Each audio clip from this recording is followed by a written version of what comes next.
Patient feeding നിങ്ങൾക്ക് വളരെ അപരിചിതമായിട്ടുള്ള കാര്യങ്ങളൊന്നും അല്ല, നിങ്ങൾ ചെയ്യുന്നുണ്ട്.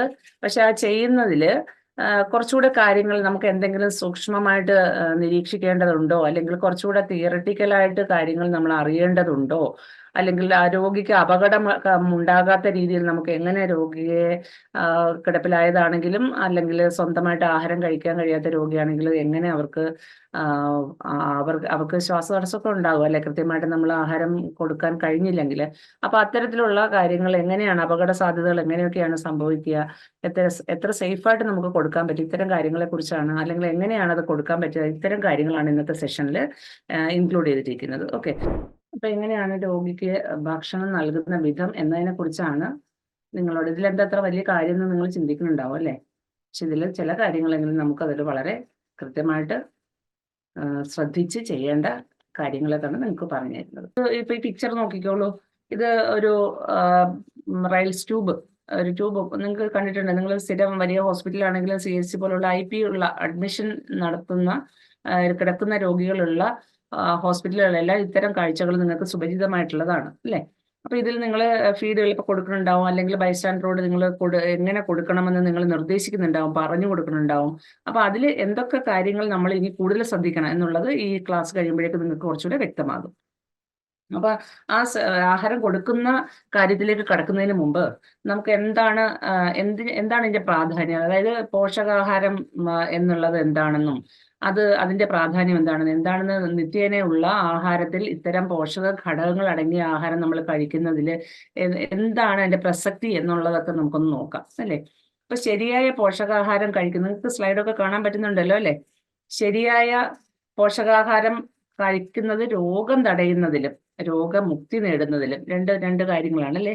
ഒന്ന് രോഗം തടയുന്നതിൽ, നമുക്ക് രോഗങ്ങൾ വരാതിരിക്കാൻ വേണ്ടിയിട്ട് നമ്മൾ ശരിയായിട്ടുള്ള പോഷകാഹാരം നമ്മൾ കഴിക്കണം. നിത്യേനയുള്ള ആഹാരമാണല്ലോ, ഒരു മാസത്തിൽ അല്ലെങ്കിൽ ഒരാഴ്ചയിൽ കഴിക്കുന്ന കാര്യമല്ല പറയുന്നത്, ഡെയിലി നമ്മൾ കഴിക്കുന്ന ആഹാരത്തിൽ. അത് രോഗിയെന്ന് മാത്രമല്ല, ഈ പറയുന്ന രോഗികളെ ശുശ്രൂഷിക്കുന്ന ആരോഗ്യ പ്രവർത്തകരായ നമ്മളാണെങ്കിൽ പോലും, പിന്നെ അഥവാ ചെറിയൊരു രോഗം ഉണ്ടെങ്കിൽ പോലും മുക്തി നേടുന്നതിനും ആ രോഗത്തിൽ നിന്ന് നമ്മൾ ഓവർകം ചെയ്ത് പുറത്തേക്ക് വരുന്നതിനും നമ്മൾ ശരിയായ ഭക്ഷണം കഴിച്ചാലേ ശരിയാവുള്ളൂ. അതുപോലെ നല്ല ആരോഗ്യം നമുക്ക് നിലനിർത്തുന്നതിനും. അപ്പോൾ രോഗം 2-3 കാര്യങ്ങളിലാണ് ഈ ആഹാരത്തിന്റെ പ്രാധാന്യം വരുന്നത്. നമ്മൾ ശരിയായ പോഷകമുള്ള ആഹാരം കഴിക്കുന്നതിലൂടെ നമുക്ക് രോഗം തടയാൻ സാധിക്കുന്നു. അതുപോലെ തന്നെ ചെറിയ രോഗങ്ങളുണ്ടെങ്കിൽ, വലുതോ ചെറുതോ ആ രോഗങ്ങളുണ്ടെങ്കിൽ ഒരു പരിധിവരെ രോഗമുക്തി നേടുന്നതിലും ആഹാരത്തിന് വലിയ പങ്കുണ്ട്. അതുപോലെ നമുക്ക് രോഗങ്ങളൊന്നുമില്ലാത്ത അവസ്ഥയിലാണെങ്കിൽ പോലും ഈ ആരോഗ്യം നിലനിർത്തി കൊണ്ടുപോകുന്നതിനും പോഷകാഹാരം, സാധാരണ ആഹാരമല്ല, പോഷകാഹാരം വളരെ വലിയ പങ്ക് വഹിക്കുന്നു.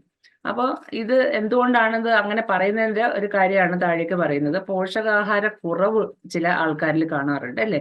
അപ്പൊ അത്തരം ആളുകളിൽ എന്താ സംഭവിക്കുന്നത്, രോഗത്തെ പ്രതിരോധിക്കാനുള്ള കഴിവില്ലാണ്ടാകുന്നു. അതായത് നമ്മൾ പറയുന്നതാണ് രോഗപ്രതിരോധ ശേഷി കുറവെന്ന് പറയുന്നത്. പിന്നെ അതുപോലെ തന്നെ മുറിവുകൾ ഉണ്ടെങ്കിൽ നിങ്ങൾ കണ്ടിട്ടുണ്ടാവും, ബെഡ് സോറൊക്കെ ഉള്ള രോഗികൾ നമ്മുടെ വാർഡുകളിലും അല്ലെങ്കിൽ ഹോസ്പിറ്റലുകളിലൊക്കെ അഡ്മിറ്റ് ആകാറുണ്ട് അല്ലെ. അവരുടെ മുറിവൊക്കെ ഉണങ്ങാൻ ചിലപ്പോൾ മാസങ്ങളോളം എടുക്കുമായിരിക്കും. ചില ആൾക്കാരുടെ മുറിവ്, അതായത് ഇപ്പൊ ഡയബറ്റിക് ഒന്നും അല്ലാത്ത ആൾക്കാരുടെ മുറിവൊക്കെ എന്ത് ചെയ്യാം, അല്ലെങ്കിൽ നമ്മുടെ ഒരു ദേഹത്തൊരു മുറിവ് ഉണ്ടായി കഴിഞ്ഞാൽ, നടന്ന് നല്ലതായിട്ട് ആക്റ്റീവായിട്ടുള്ള ആൾക്കാരുടെ ദേഹത്തൊക്കെ മുറിവ് ഉണ്ടായി കഴിഞ്ഞാൽ ഉണങ്ങുന്നതിനൊരു പീരീഡ് ഉണ്ട്, ഒരു ചെറിയ പീരീഡിനുള്ളിൽ അത് ഉണങ്ങിക്കിട്ടും അല്ലെ. അതേസമയം ബെഡ്രിഡൻ ആയിട്ടുള്ള ഒരുപാട് അസുഖങ്ങളുള്ള ആൾക്കാരുടെ മുറിവൊക്കെ വന്നു കഴിഞ്ഞാൽ അത് ഉണങ്ങാൻ കാലതാമസം വരും. അതെന്തുകൊണ്ടാണെന്ന് മനസ്സിലായോ? അവര് കഴിക്കുന്ന ഒരു കാരണമാണ് ഒന്ന്, ആഹാരം ശരിയായിട്ടുള്ള രീതിയിൽ പോഷകാഹാരങ്ങൾ കൃത്യമായിട്ടുള്ള അളവിൽ, ഒരുപാട് പോഷകാഹാര ഘടകങ്ങളുണ്ട്, ആ ഘടകങ്ങൾ കൃത്യമായിട്ടുള്ള അളവിൽ നിത്യേനയുള്ള ആഹാരത്തിൽ അവർക്ക് ലഭ്യമാകാത്തത് തന്നെയാണ് ഒരു കാരണം, ഇത് ഉണങ്ങാനുള്ള താമസം. ഓക്കെ, പിന്നെ പേശികളുടെ ശക്തിക്കുറവ്, നമ്മുടെ മസിൽസ് എല്ലാം വീക്കായി പോകും. ഇപ്പൊ നമുക്ക് ബലം ഉണ്ടാവില്ല, ഒരു വസ്തു കൈയെടുത്ത് തനിയെ പൊക്കാൻ പോലും ഉണ്ടാവില്ല, നടക്കാൻ കഴിയില്ല.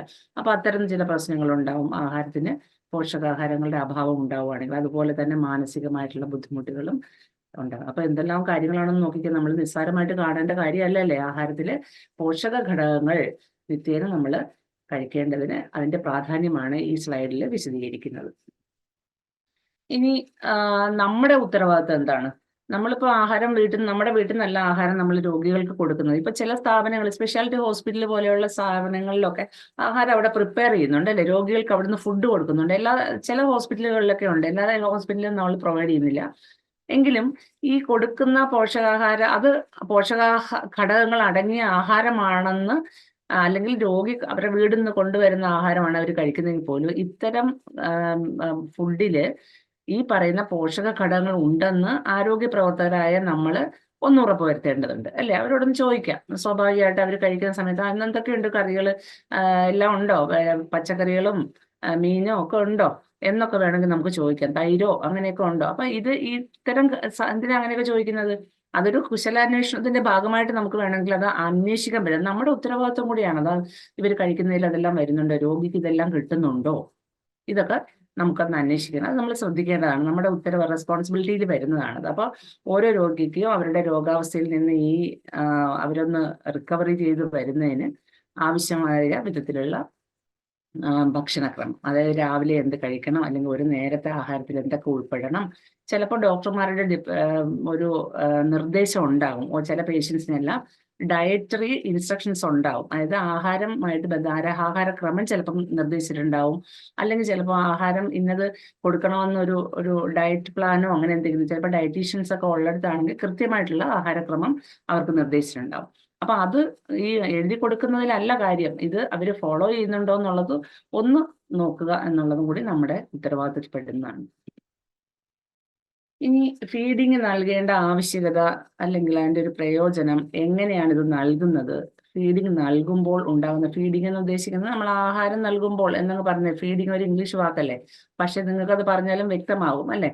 നൽകുമ്പോൾ ഉണ്ടാകുന്ന അപകട സാധ്യതകൾ, ഞാൻ ആദ്യം പറഞ്ഞു അപകട സാധ്യതകൾ ഉണ്ട് ഇതിനകത്ത്, എന്നിവയെക്കുറിച്ചെല്ലാം നമ്മൾ കൃത്യമായും അറിഞ്ഞിരിക്കേണ്ടതാണ്. അതിനാണ് ഈ സെഷൻ ഇന്ന് വെച്ചിട്ടുള്ളത്. ഈ നമുക്ക് നോക്കാം, ഇത് കണ്ട് പേടിക്കൊന്നും വേണ്ട കേട്ടോ.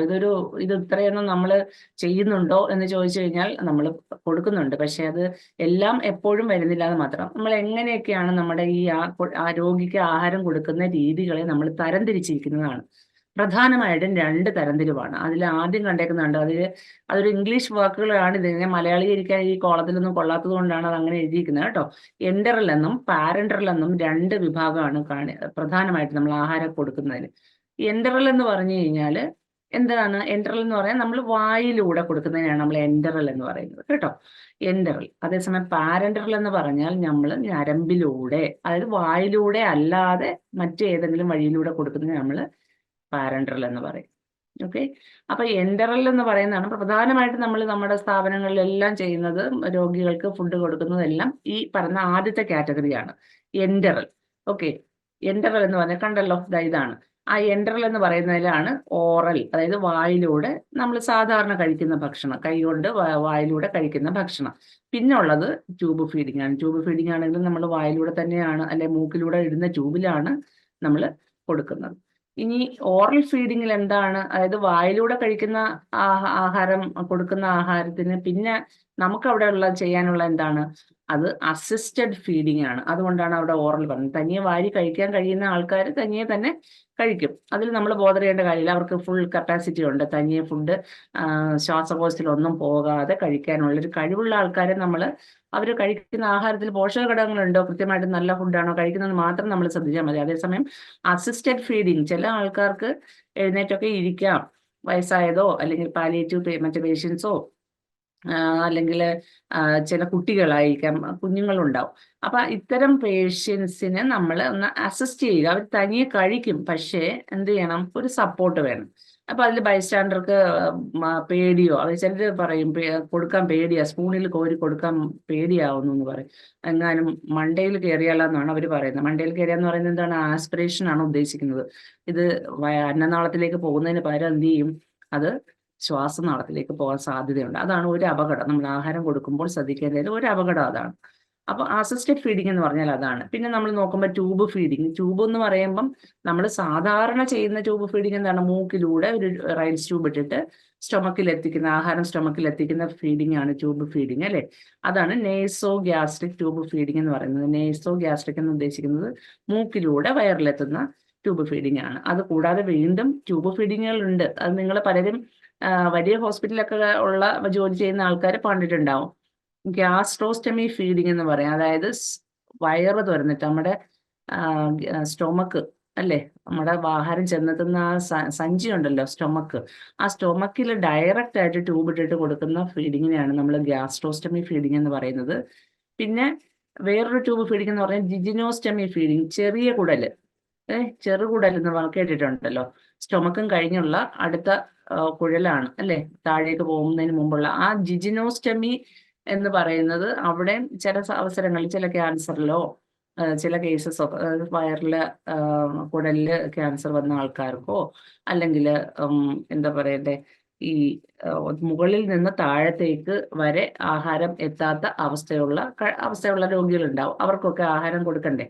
അപ്പൊ അതിന് നമ്മൾ ആ ചെറുകുടലില് ഒരു ഓപ്പണിങ് ഇട്ടിട്ട് അതുവഴി നമ്മൾ ട്യൂബിട്ട് കൊടുക്കാറുണ്ട്. അതിന് നമ്മൾ ജിജിനോസ്റ്റമി ഫീഡിങ് എന്ന് പറയും. പിന്നെ ഉള്ളത് ഗ്യാസ്ട്രോട്ടമി വിത്ത് ജിജിനൽ അഡാപ്റ്റർ എന്ന് പറയും. ഇതും വേറൊരു, അതായത് ഇതൊരു കുറച്ചുകൂടെ കോംപ്ലിക്കേറ്റഡ് ആയിട്ടുള്ള ഒരു പ്രൊസീജിയറാണ്. ചിലപ്പോൾ മുഴുവൻ കഴിഞ്ഞിട്ടുണ്ടാവും, സ്റ്റൊമക്ക് ചിലപ്പോൾ എടുത്തു കളഞ്ഞിട്ടുണ്ടാവും. അങ്ങനെയുള്ളവർക്ക് നമുക്ക് വേറെ ബുദ്ധിമുട്ടൊന്നും അവർക്ക് കാണില്ല. അവർക്ക് എന്ത് ചെയ്യണം, അപ്പോൾ അവിടെ ഒരു അഡാപ്റ്റർ പോലുള്ളൊരു സംവിധാനം വെച്ചിട്ട് നമ്മൾ ഫുഡ് ഡയറക്റ്റ് ആ ഭാഗത്തേക്ക് കൊടുക്കുന്നത് മാത്രമേ ഉള്ളൂ. ഓക്കെ, അപ്പൊ ഇതാണ് ആ ട്യൂബ് ഫീഡിങ്ങിന്റെ. ഇത് നിങ്ങൾ കേട്ടിരുന്നാൽ മാത്രം മതി, ഇത്രയൊന്നും നിങ്ങൾ അവിടെ ചെയ്യേണ്ടി വരില്ല. ഇതൊന്നും നിങ്ങളല്ല ചെയ്യുന്നത്. നിങ്ങൾക്ക് ചെയ്യേണ്ടി വരുന്ന ഒരു ട്യൂബ് ഫീഡിങ് എന്ന് പറയുന്നത് only naso gastric tube feeding മാത്രമാണ്. ഇത് കാറ്റഗറി പറഞ്ഞപ്പോൾ ഞാൻ ഈ കൂട്ടത്തിൽ പറഞ്ഞു എന്നേ ഉള്ളൂ കേട്ടോ. ഇനി നമ്മൾ പാരന്ററൽ വന്നില്ല. ആദ്യം ഇത്രയും നേരം പറഞ്ഞു നമ്മൾ വായിലൂടെ ഒക്കെ കൊടുക്കുന്ന കാര്യങ്ങളെ കുറിച്ചാണ്. ഇനി പാരന്ററൽ എന്ന് പറയുമ്പോൾ രണ്ടാണ് പ്രധാനമായിട്ടുള്ള. ഒന്നെന്ന് വെച്ചാൽ peripheral parenteral nutrition. Peripheral parenteral nutrition എന്ന് വെച്ചാൽ നമ്മൾ ഞരമ്പിലൂടെ, നമ്മുടെ കയ്യിലെ ഞരമ്പിലൂടെ നമ്മൾ ഡ്രിപ്പ് ഒക്കെ കൊടുക്കില്ലേ, അതുപോലെ കൊടുക്കുന്നതാണ് പെരിഫറൽ പാരന്ററൽ ന്യൂട്രീഷൻ എന്ന് പറഞ്ഞത്. മറ്റത് ടോട്ടൽ പാരന്ററൽ ന്യൂട്രീഷൻ. അതെന്ന് വെച്ച് കഴിഞ്ഞാൽ തീരെ ആഹാരം കഴിക്കാൻ ഒന്നും പറ്റാത്ത അവശരായ രോഗികൾക്ക് നമുക്ക് അമിനോ ഡ്രിപ്പ് എന്നൊക്കെ പറഞ്ഞ് നിങ്ങൾ കിട്ടിയിട്ടുണ്ടോ? നിങ്ങളുടെ സ്ഥാപനങ്ങളിലുണ്ടാവും. അല്ലെങ്കിൽ സംശയം ഉണ്ടെങ്കിൽ നിങ്ങളുടെ മേലധികാരികളുടെ വാർഡിലൊക്കെ പോകുമ്പോൾ അവിടുത്തെ മേലധികാരികൾ, നഴ്സിംഗ് ഓഫീസേഴ്സ് ഉണ്ടാവും, അവരോടൊക്കെ ഒന്ന് ചോദിച്ചു നോക്കിയാൽ മതി. ടോട്ടൽ പാരന്റൽ ന്യൂട്രീഷന് വേണ്ടിയിട്ട് എന്താ ഇത് ഇങ്ങനെ, അതായത് അമിനോ ഡ്രിപ്പ് എന്ന് പറഞ്ഞൊക്കെ കാണും. അങ്ങനത്തെ ഡ്രിപ്പ് പോലെ തന്നെയാണ്, പക്ഷെ അത് നമ്മുടെ സാധാരണ IV ഫ്ലൂയിഡ് അല്ല. ഓക്കെ, അത് ആഹാരം ഒന്നും വായിലൂടെ ഒന്നും കഴിക്കാൻ വയ്യാത്ത ആൾക്കാർക്ക് നമ്മൾ കൊടുക്കുന്ന ഫുഡ്. അപ്പൊ ഇതാണ് ഒരു കാറ്റഗറി എന്ന് പറയുന്നത്. അപ്പൊ നിങ്ങൾ ശ്രദ്ധിക്കേണ്ട കാര്യങ്ങൾ ഇത്രയേ ഉള്ളൂ. അതായത് വായിലൂടെ കൊടുക്കുന്നത്, ഒന്ന് അസിസ്റ്റഡ് ഫീഡിങ് കൊടുക്കാൻ കഴിയും നിങ്ങൾക്ക്. പിന്നെ നമ്മുടെ ട്യൂബ് ഫീഡിങ്ങിൽ നേസോ ഗ്യാസ്ട്രിക് ട്യൂബ് ഫീഡിങ്. ഇത്ര മാത്രമേ നിങ്ങൾ ശ്രദ്ധിക്കേണ്ട കാര്യമുള്ളൂ കേട്ടോ. ബാക്കിയൊക്കെ നിങ്ങളുടെ മേലുദ്യോഗസ്ഥരാണ് കൊടുക്കാൻ, നഴ്സിംഗ് ഓഫീസേഴ്സ് ആയിരിക്കും അതൊക്കെ കൊടുക്കുക.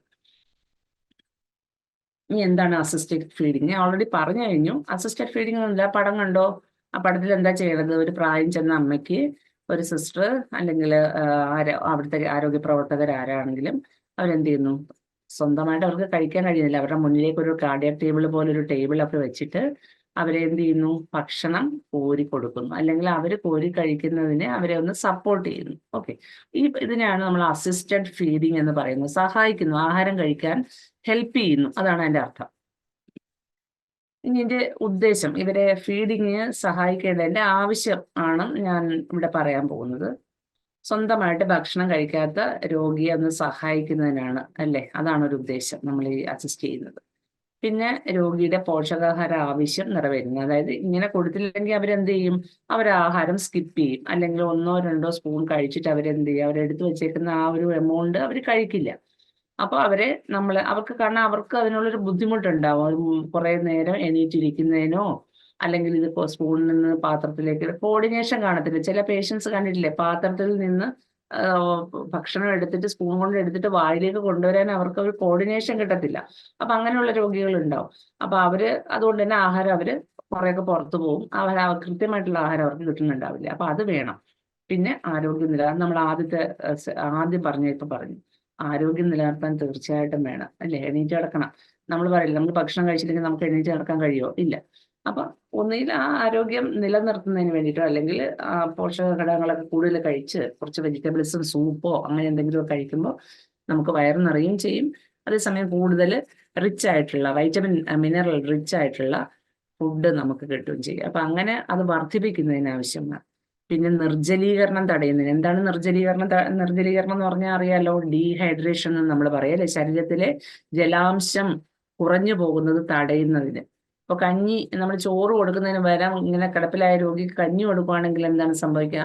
കഞ്ഞിക്കകത്ത് വേണമെങ്കിൽ നമ്മൾ എന്തൊക്കെ ആഡ് ചെയ്യാം? വെജിറ്റബിൾസ് കുഞ്ഞു കുഞ്ഞായിട്ട് നമ്മൾ കുഞ്ഞുങ്ങൾക്ക് കൊടുക്കത്തില്ലേ? അതെങ്ങനെയാണ് ചെയ്യുന്നത്? കുക്കറിനകത്ത് നമ്മൾ അരി ഇട്ടിട്ട് അതിനകത്ത് കുറേ വെജിറ്റബിൾസോ അല്ലെങ്കിൽ പയറ് പോലുള്ളതോ ഒക്കെ ആഡ് ചെയ്തിട്ട് എന്ത് ചെയ്യുന്നു? മിക്സിയിൽ നന്നായിട്ട് വേവിച്ചെടുത്തിട്ട് അങ്ങനെ കൊടുക്കുന്നു. അത് നല്ലൊരു റിച്ച് ആയിട്ടുള്ള, ന്യൂട്രിയൻ റിച്ച് ആയിട്ടുള്ള ഒരു ഫുഡായിട്ട്, അത് ലിക്വിഡ് ഫോം ആണ് അല്ലേ, വെള്ളം കൂടെ ചേർന്നതായത് കൊണ്ട് അവരുടെ വിശപ്പും മാറും, ദാഹവും അതുവഴി മാറും. അപ്പൊ ശരിക്കും ഇത്തരം ഇതായിട്ട് കിടക്കുന്ന ആൾക്കാർക്ക് നമ്മൾ ഈ പറയുന്ന സെമി സോളിഡ് എന്ന് പറയും. അതായത് വാട്ടറി ആയിട്ടുള്ള ഫുഡിനകത്ത് തന്നെ കഞ്ഞി പോലെയുള്ള, അങ്ങനെ അതാണ് എന്താ പറയുക, കഞ്ഞി പോലെയുള്ള അല്ലെ കുറുക്ക് പോലെയുള്ള ആഹാരം കൊടുക്കുകയാണെന്നുണ്ടെങ്കിൽ അവർക്ക് വെള്ളവും, ആ കൂട്ടത്തിൽ വെള്ളവും, കുറച്ച് വെള്ളവും ആഹാരവും കൂടിയാണ് പോകുന്നത്. അപ്പൊ അത് കൂടാതെ നമ്മൾ വെള്ളം കൊടുക്കണം, ഇവർക്ക് ഇടവിട്ട് വെള്ളം കൊടുക്കുക. നിർജ്ജലീകരണം എന്തായാലും നമ്മൾ വരാൻ അനുവദിക്കരുത്. അതായത് ഡീഹൈഡ്രേറ്റഡ് ആയി പോകരുത്. ശരീരത്തിൽ ജലാംശം ഉണ്ടാവണം. അത് വളരെ വാട്ടർ ഒരു പ്രധാന ഘടകമാണ് നമ്മുടെ രോഗം മാറുന്നതിനും രോഗം വരാതിരിക്കുന്നതിനും. നേരത്തെ പറഞ്ഞ ആഹാരത്തിനെ പോലെ തന്നെ പ്രാധാന്യമുള്ളതാണ് വെള്ളവും. പിന്നെ വിശപ്പ് കുറേശ്ശെ ഫുഡ് നമ്മൾ കൊടുത്താൽ മാത്രമേ നമ്മുടെ ഈ വിശപ്പ് ഇമ്പ്രൂവ് ചെയ്ത് വരുള്ളൂ, മെച്ചപ്പെട്ട് വരുള്ളൂ. അപ്പൊ ഇതൊക്കെയാണ് അതിന്റെ ആവശ്യകതകൾ. ഓക്കെ, ഇനി ശ്രദ്ധിക്കേണ്ട കാര്യങ്ങളെ കുറിച്ചാണ് പറയുന്നത്. എന്തൊക്കെ കാര്യങ്ങൾ ശ്രദ്ധിക്കണം? പിന്നെ ഡോക്ടറുടെ നിർദ്ദേശപ്രകാരമാണ് എന്ത് ചെയ്യേണ്ടത്. ഞാൻ പറഞ്ഞല്ലോ, ചില പേഷ്യൻസിനൊക്കെ ഇൻസ്ട്രക്ഷൻസ് ഉണ്ടാകും. അപ്പൊ ക്രോണിക് ഡയബറ്റിക് ആയിട്ടുള്ള പേഷ്യൻസിന് അവർ ആഹാരം ക്രമം കൃത്യമായിട്ട് പറഞ്ഞിട്ടുണ്ടാവും. അവർ രാവിലെ എത്ര ചപ്പാത്തി ആണെങ്കിൽ ചപ്പാത്തി എത്ര കഴിക്കണം, അല്ലെങ്കിൽ പുഴുങ്ങിയ മുട്ട ഉണ്ടെങ്കിൽ അത് ഏത് നേരം കഴിക്കണം. അപ്പൊ അത്തരത്തിലുള്ള ചില നിർദ്ദേശങ്ങൾ ചില പേഷ്യൻസിന് കൊടുത്തിട്ടുണ്ട്. അപ്പൊ അത് അവര് പാലിക്കുന്നുണ്ടോ എന്നുള്ളതൊന്നും ശ്രദ്ധിക്കുക അല്ലേ. നമ്മുടെ വാർഡിൽ കിടക്കുന്ന പേഷ്യൻസിന്റെ ഇത്തരം ആഹാര ആവശ്യങ്ങൾ നമ്മൾ ഒന്ന് മോണിറ്റർ ചെയ്യുക. ആഹാരമെല്ലാം അവർ ചിലപ്പോൾ കൊടുക്കുന്നുണ്ടാവും, പക്ഷെ അത് കൊടുക്കാനുണ്ടായിരുന്ന ആഹാരം, രാവിലെ കൊടുത്തിരുന്ന ആഹാരം അത് ഫുള്ള് പേഷ്യന്റ് കഴിച്ചിട്ടുണ്ടോ, അഥവാ അവർ കഴിക്കാൻ മടി കാണിച്ചിട്ടുണ്ടെങ്കിൽ എന്ത് ചെയ്യണം? നമുക്ക് പോയി നിന്ന പേഷ്യന്റിനോട് കുറച്ചു നേരം ഒന്ന് സംസാരിച്ച് നമ്മൾ വളരെ സ്നേഹത്തോടെയോ കരുതലോടെയോ ഒക്കെ സംസാരിച്ചു കഴിഞ്ഞാൽ അവരത് എന്ത് ചെയ്യും? അവരെ ബോധ്യപ്പെടുത്തണം. അത്തരം കാര്യങ്ങൾ അവരെ ബോധ്യപ്പെടുത്തണം. ആശുപത്രി വിട്ടു പോകാനാണ് പലർക്കും എല്ലാ രോഗികളും. ആരും ഹോസ്പിറ്റലിൽ വന്ന് കുറെ നാളുകളോളം കിടക്കാൻ ആഗ്രഹിക്കില്ല അല്ലെ? നമ്മളാണെങ്കിൽ ആഗ്രഹിക്കുവോ? ഇല്ല. അപ്പൊ എന്ത് ചെയ്യണം? അവരോട് പോയിട്ട് ഹോസ്പിറ്റൽ വാസം എത്രയും പെട്ടെന്ന് അവസാനിപ്പിച്ച് വീട്ടിൽ പോകണ്ടേ? അപ്പൊ ഇതിന് നിങ്ങൾ ഈ പറഞ്ഞ ആഹാരം നമ്മൾ കഴിച്ചേ മതിയാവുള്ളൂ എന്നുള്ള രീതിയിൽ വളരെ സൗമ്യമായിട്ടും സ്നേഹത്തോടെയും പറഞ്ഞു നോക്കൂ. കൃത്യമായിട്ട് അവരത് ഫോളോ ചെയ്യുക. അപ്പൊ അത്തരം ഒരു ഇടപെടൽ നമ്മുടെ ഭാഗത്തുനിന്ന് ഉണ്ടാവണം എന്നാണ് ഞാൻ പറഞ്ഞത്. ഓക്കെ, അപ്പോൾ ഈ രോഗിയായി കഴിഞ്ഞാൽ നമുക്കറിയാം, നമുക്കൊരു പനി വന്നു കഴിഞ്ഞാൽ നമ്മൾ എങ്ങനെയാണ് ആഹാരം കഴിക്കുന്നത് നമുക്കറിയാലോ. നമുക്ക് നല്ല ആഹാരം ഒന്നും കഴിക്കാതെ വായിക്ക് രുചി ഉണ്ടാവില്ല. ഇതൊക്കെ അവർ പറയുന്ന എക്സ്ക്യൂസസ് ആണ്. രോഗികളും പറയും, നിങ്ങളോട് പറയും അത്. അപ്പൊ അതിനെന്ത് ചെയ്യണം? നമ്മൾ സ്മോൾ ഫ്രീക്വന്റ് ഫുഡാണ് എപ്പോഴും പ്രിഫർ ചെയ്യേണ്ടത്. സ്മോൾ ഫ്രീക്വന്റ്, അതിന്റെ പാലറ്റബിൾ, അവർക്ക് പെട്ടെന്ന് ദഹിക്കാൻ പറ്റുന്ന, കൂടുതൽ ലോഡ് വരാത്ത, വയറ് നിറച്ചൊന്നും ഒരിക്കലും ഒരു രോഗിയെ നമ്മൾ ഫുഡ് കഴിപ്പിക്കാൻ പാടില്ല. അപ്പോൾ രോഗിയായ ഒരാൾക്ക് എന്ത് ചെയ്യണം? വളരെ ചെറിയ അളവില് പെട്ടെന്ന് ദഹിക്കുന്ന, പിന്നെ ഫ്രീക്വന്റ് ആയിട്ടുള്ള, ഫ്രീക്വന്റ് എന്ന് വെച്ചാൽ ഇടവിട്ട്. നമ്മൾ 3 നേരമാണ് ആഹാരം കഴിക്കണമെങ്കിൽ പേഷ്യൻസിന് എത്ര നേരം കൊടുക്കാം? 5 നേരമോ 6 നേരമോ കുറേശ്ശെ. ഈ സെയിം അളവല്ല ഉദ്ദേശിക്കുന്നത്, മനസ്സിലായോ? കുറേശ്ശെ കുറച്ച് കുറച്ച് കുറച്ച് ഫീഡായിട്ട് നമുക്ക് കൊടുക്കാം. കണ്ടില്ലേ, പടത്തിൽ കണ്ടില്ലേ? കഞ്ഞിയാണ് ഏറ്റവും ഡെലീഷ്യസ് ആയിട്ടുള്ള, അതാണ്. കുറച്ച് എരിവ് വേണം അവർക്ക്, അവരുടെ ടേസ്റ്റ് ബഡ്സ് ഒക്കെ ഒന്ന് ഇതാകാൻ വേണ്ടിയിട്ട്. കുറച്ച് അല്പം, വലിയ എരിവല്ല, സ്പൈസി, അധികം സ്പൈസി അല്ലാത്ത ചമ്മന്തി പോലുള്ളതോ പിന്നെ സോൾട്ടി ആയിട്ടുള്ള പപ്പടം പോലുള്ളതോ ഒക്കെ ആയിട്ട് കഞ്ഞി ചേർത്ത് കൊടുക്കുകയാണെങ്കിൽ അതിൽ നിന്ന് അത്യാവശ്യം കിട്ടാനുള്ളത്, പേഷ്യന്റിന് ഒന്ന് ക്ഷീണം മാറാനുള്ളത് അതിനകത്ത് നിൽക്കുന്നു. നല്ല കാർബോഹൈഡ്രേറ്റ് ഒക്കെ അതിനകത്തുണ്ട് അല്ലേ. അപ്പൊ അതൊക്കെ ഒന്ന് ശ്രദ്ധിക്കുക. ജസ്റ്റ് എക്സാമ്പിൾ അതിനൊരു ഇതായിട്ട് കാണിക്കുന്നേ ഉള്ള പിക്ചറൊക്കെ കേട്ടോ. പിന്നെ ശ്രദ്ധിക്കേണ്ട കാര്യം എന്താണ്? അധികം ചൂടുള്ളത് പാടില്ല. അതായത് പേഷ്യന്റിന് കൊടുക്കുന്നതിന് മുമ്പ്, ആഹാരം പ്രൊവൈഡ് ചെയ്യുന്നതിന് മുമ്പ് നമ്മൾ അതിന്റെ ടെമ്പറേച്ചർ ഒന്ന് നോക്കണം. ചൂട് കൂടുതലാണോ അതോ തണുത്തു പോയോ? ഇത് രണ്ടും പേഷ്യന്റിന് പാടില്ല. അപ്പൊ എന്ത് ചെയ്യണം? അവർക്ക് കഴിക്കാൻ പറ്റുന്ന തരത്തിലുള്ള ചെറിയ ചൂടുള്ള ഫുഡായിരിക്കണം എപ്പോൾ വേണമെങ്കിലും കൊടുക്കണം. അത് നമ്മളല്ല കൊടുക്കുന്നതെങ്കിൽ പോലും അവരോട് എന്ത് ചെയ്യണം? ബൈസ്റ്റാൻഡറോട് പറയണം. നിങ്ങൾ എന്തുകൊണ്ടാണ് രോഗി കഴിക്കാതെ? അവർ പറയും ഫുഡ് കഴിച്ചില്ല, കൊടുത്ത ഫുഡ് അമ്മ കഴിച്ചില്ല അല്ലെങ്കിൽ അച്ഛൻ കഴിച്ചില്ല. അപ്പൊ നമ്മളതിന്റെ കാരണം അയ്യോ കഴിക്കാൻ നമ്മൾ ഉപദേശം ഓർത്തോണ്ട് നമ്മൾ നേരത്തെ പറഞ്ഞ പ്രസംഗം അവിടെ പോയി നിന്ന് ഇങ്ങനെ പ്രസംഗിച്ചുകൊണ്ട് നിന്ന് കഴിഞ്ഞാൽ അവർ കഴിക്കണമെന്നില്ല. എന്ത് ചെയ്യണം? ഒന്ന് നോക്കണം. ഫുഡ് ചിലപ്പോൾ അവർക്ക് സംസാരിക്കാൻ പ്രോപ്പർലി പറ്റുന്നില്ലായിരിക്കും. പക്ഷെ നമ്മൾ നോക്കുമ്പോൾ എന്താണ് ഫുഡിന്റെ അവസ്ഥ? തണുത്ത് ഉറങ്ങിയിരിക്കുന്നതായിരിക്കും, അവർക്കത് കഴിക്കാൻ പറ്റില്ല. മനസ്സിലായോ? അപ്പൊ അതൊന്നും അതുകൂടെ ഒന്ന് ശ്രദ്ധിക്കുക. പിന്നെ എന്തെങ്കിലും ഡോക്ടറുടെ നേരത്തെ പറഞ്ഞ പോലെ ഇൻസ്ട്രക്ഷൻസ്, എന്തെങ്കിലും സ്പെഷ്യൽ ഇൻസ്ട്രക്ഷൻ വല്ലതും ഉണ്ടോ എന്നുള്ളത് അത് ശ്രദ്ധിക്കണം. പിന്നെ ചിലപ്പോൾ പേഷ്യൻസിന്റെ ലൈക്സും ഡിസ്ലൈക്സും ഒക്കെ ഉണ്ടാകും. അത് ആഹാരത്തിന്റെ പ്രിഫറൻസ് ആണെങ്കിൽ അത് ഇന്ന ആഹാരം എന്നുള്ളത് മാത്രമല്ല, എപ്പോ കഴിക്കണം എന്നുള്ളതും കൂടി ഓരോ ആൾക്കാർക്കും നമുക്കും ഇല്ലേ പ്രിഫറൻസസ്. Excuse me. അപ്പൊ പ്രിഫറൻസസ് എന്ന് പറയുമ്പോൾ നമുക്ക് ഇതുണ്ട്. എന്താണ്? എനിക്ക് നോൺ വെജ് ആണ് ഇഷ്ടം, അല്ലെങ്കിൽ എനിക്ക് വെജിറ്റേറിയൻ ആണ് ഇഷ്ടം. അപ്പൊ വെജിറ്റേറിയൻ ഇഷ്ടപ്പെടുന്ന ആളിന് നോൺ വെജ് കൊണ്ട് കൊടുത്തു കഴിഞ്ഞാൽ പേഷ്യന്റ് കഴിക്കുമോ? ഇല്ല. പാൽ ഇതുവരെയും കഴിക്കാതിരുന്ന പേഷ്യന്റ് ആണ്. അപ്പൊ ആ പാല് കുടിക്കാനായിട്ട് ഇപ്പം ഇൻസ്ട്രക്ഷൻ ഉണ്ട്. പാല് കുടിച്ചാലേ അവർക്ക് വേണം, അവരുടെ ആരോഗ്യ സ്ഥിതി മെച്ചപ്പെടാൻ അത് വേണം. പാല് പേഷ്യന്റ് കുടിക്കുന്നില്ല, പാലായിട്ട് കൊടുത്ത പേഷ്യന്റ് കുടിക്കുന്നില്ല. എങ്ങനെ കുടിക്കും? കാരണം അവരുടെ പ്രിഫറൻസിൽ അതില്ല. അപ്പൊ നമ്മൾ എന്ത് ചെയ്യണം? അവരോട് പറഞ്ഞു കൊടുക്കേണ്ടതാണ് പാല് ആസച്ച് പാലായിട്ട് കൊടുക്കാതെ അവർക്ക് ഉണ്ടാക്കുന്ന കഞ്ഞിക്കകത്തോ അല്ലെ ഓട്സിനകത്തോ അല്ലെങ്കിൽ കൊടുക്കുന്ന ഏതെങ്കിലും ജ്യൂസുകൾക്ക് ആക്കിയിട്ട് കുറേശ്ശായിട്ട് കൊടുക്കുക. ഇതൊക്കെ നമ്മൾ ലോജിക്കലായിട്ട് ചിന്തിച്ച് അവരോട് പറഞ്ഞു കൊടുക്കുക. ഓക്കെ. അപ്പൊ അത് കൃത്യമായിട്ട് പേഷ്യന്റിന് ഇഷ്ടപ്പെടുന്ന ആഹാരങ്ങൾ കൊടുക്കുക എന്നുള്ളത് ഒരു വളരെ വലിയ കാര്യമാണ്. എങ്കിൽ മാത്രമേ നമ്മൾ ഈ പറയുന്ന കാര്യങ്ങൾ അവർക്ക് കൃത്യമായിട്ട് അവർ കഴിക്കാനായിട്ട് ശ്രമിക്കുള്ളൂ. പിന്നെന്ത് ചെയ്യണം? അത് ഞാൻ പറഞ്ഞല്ലോ, ഇഷ്ടങ്ങളും അനിഷ്ടങ്ങളും സാമൂഹിക സാമ്പത്തിക നിലയും പരിശോധന. നമ്മൾ പോയിട്ട് ആപ്പിള് പറഞ്ഞു കൊടുക്കണം. ആപ്പിള്, മുന്തിരിങ്ങ, പിന്നെ എന്താണ്, ഡ്രാഗൺ ഫ്രൂട്ട്, ഇങ്ങനെയൊക്കെ പറഞ്ഞ് ഹൈ കോസ്റ്റ്ലി ആയിട്ടുള്ള ഫുഡിന്റെ കാര്യം നമ്മൾ പറഞ്ഞു കൊടുത്താൽ ഒരുപക്ഷെ അവരിത് കേട്ടുകൊണ്ടിരിക്കുകയുള്ളൂ. കാരണം അവരുടെ സാമ്പത്തിക സ്ഥിതി ചിലപ്പോൾ ഇതിൽ വളരെ പോറായിരിക്കും.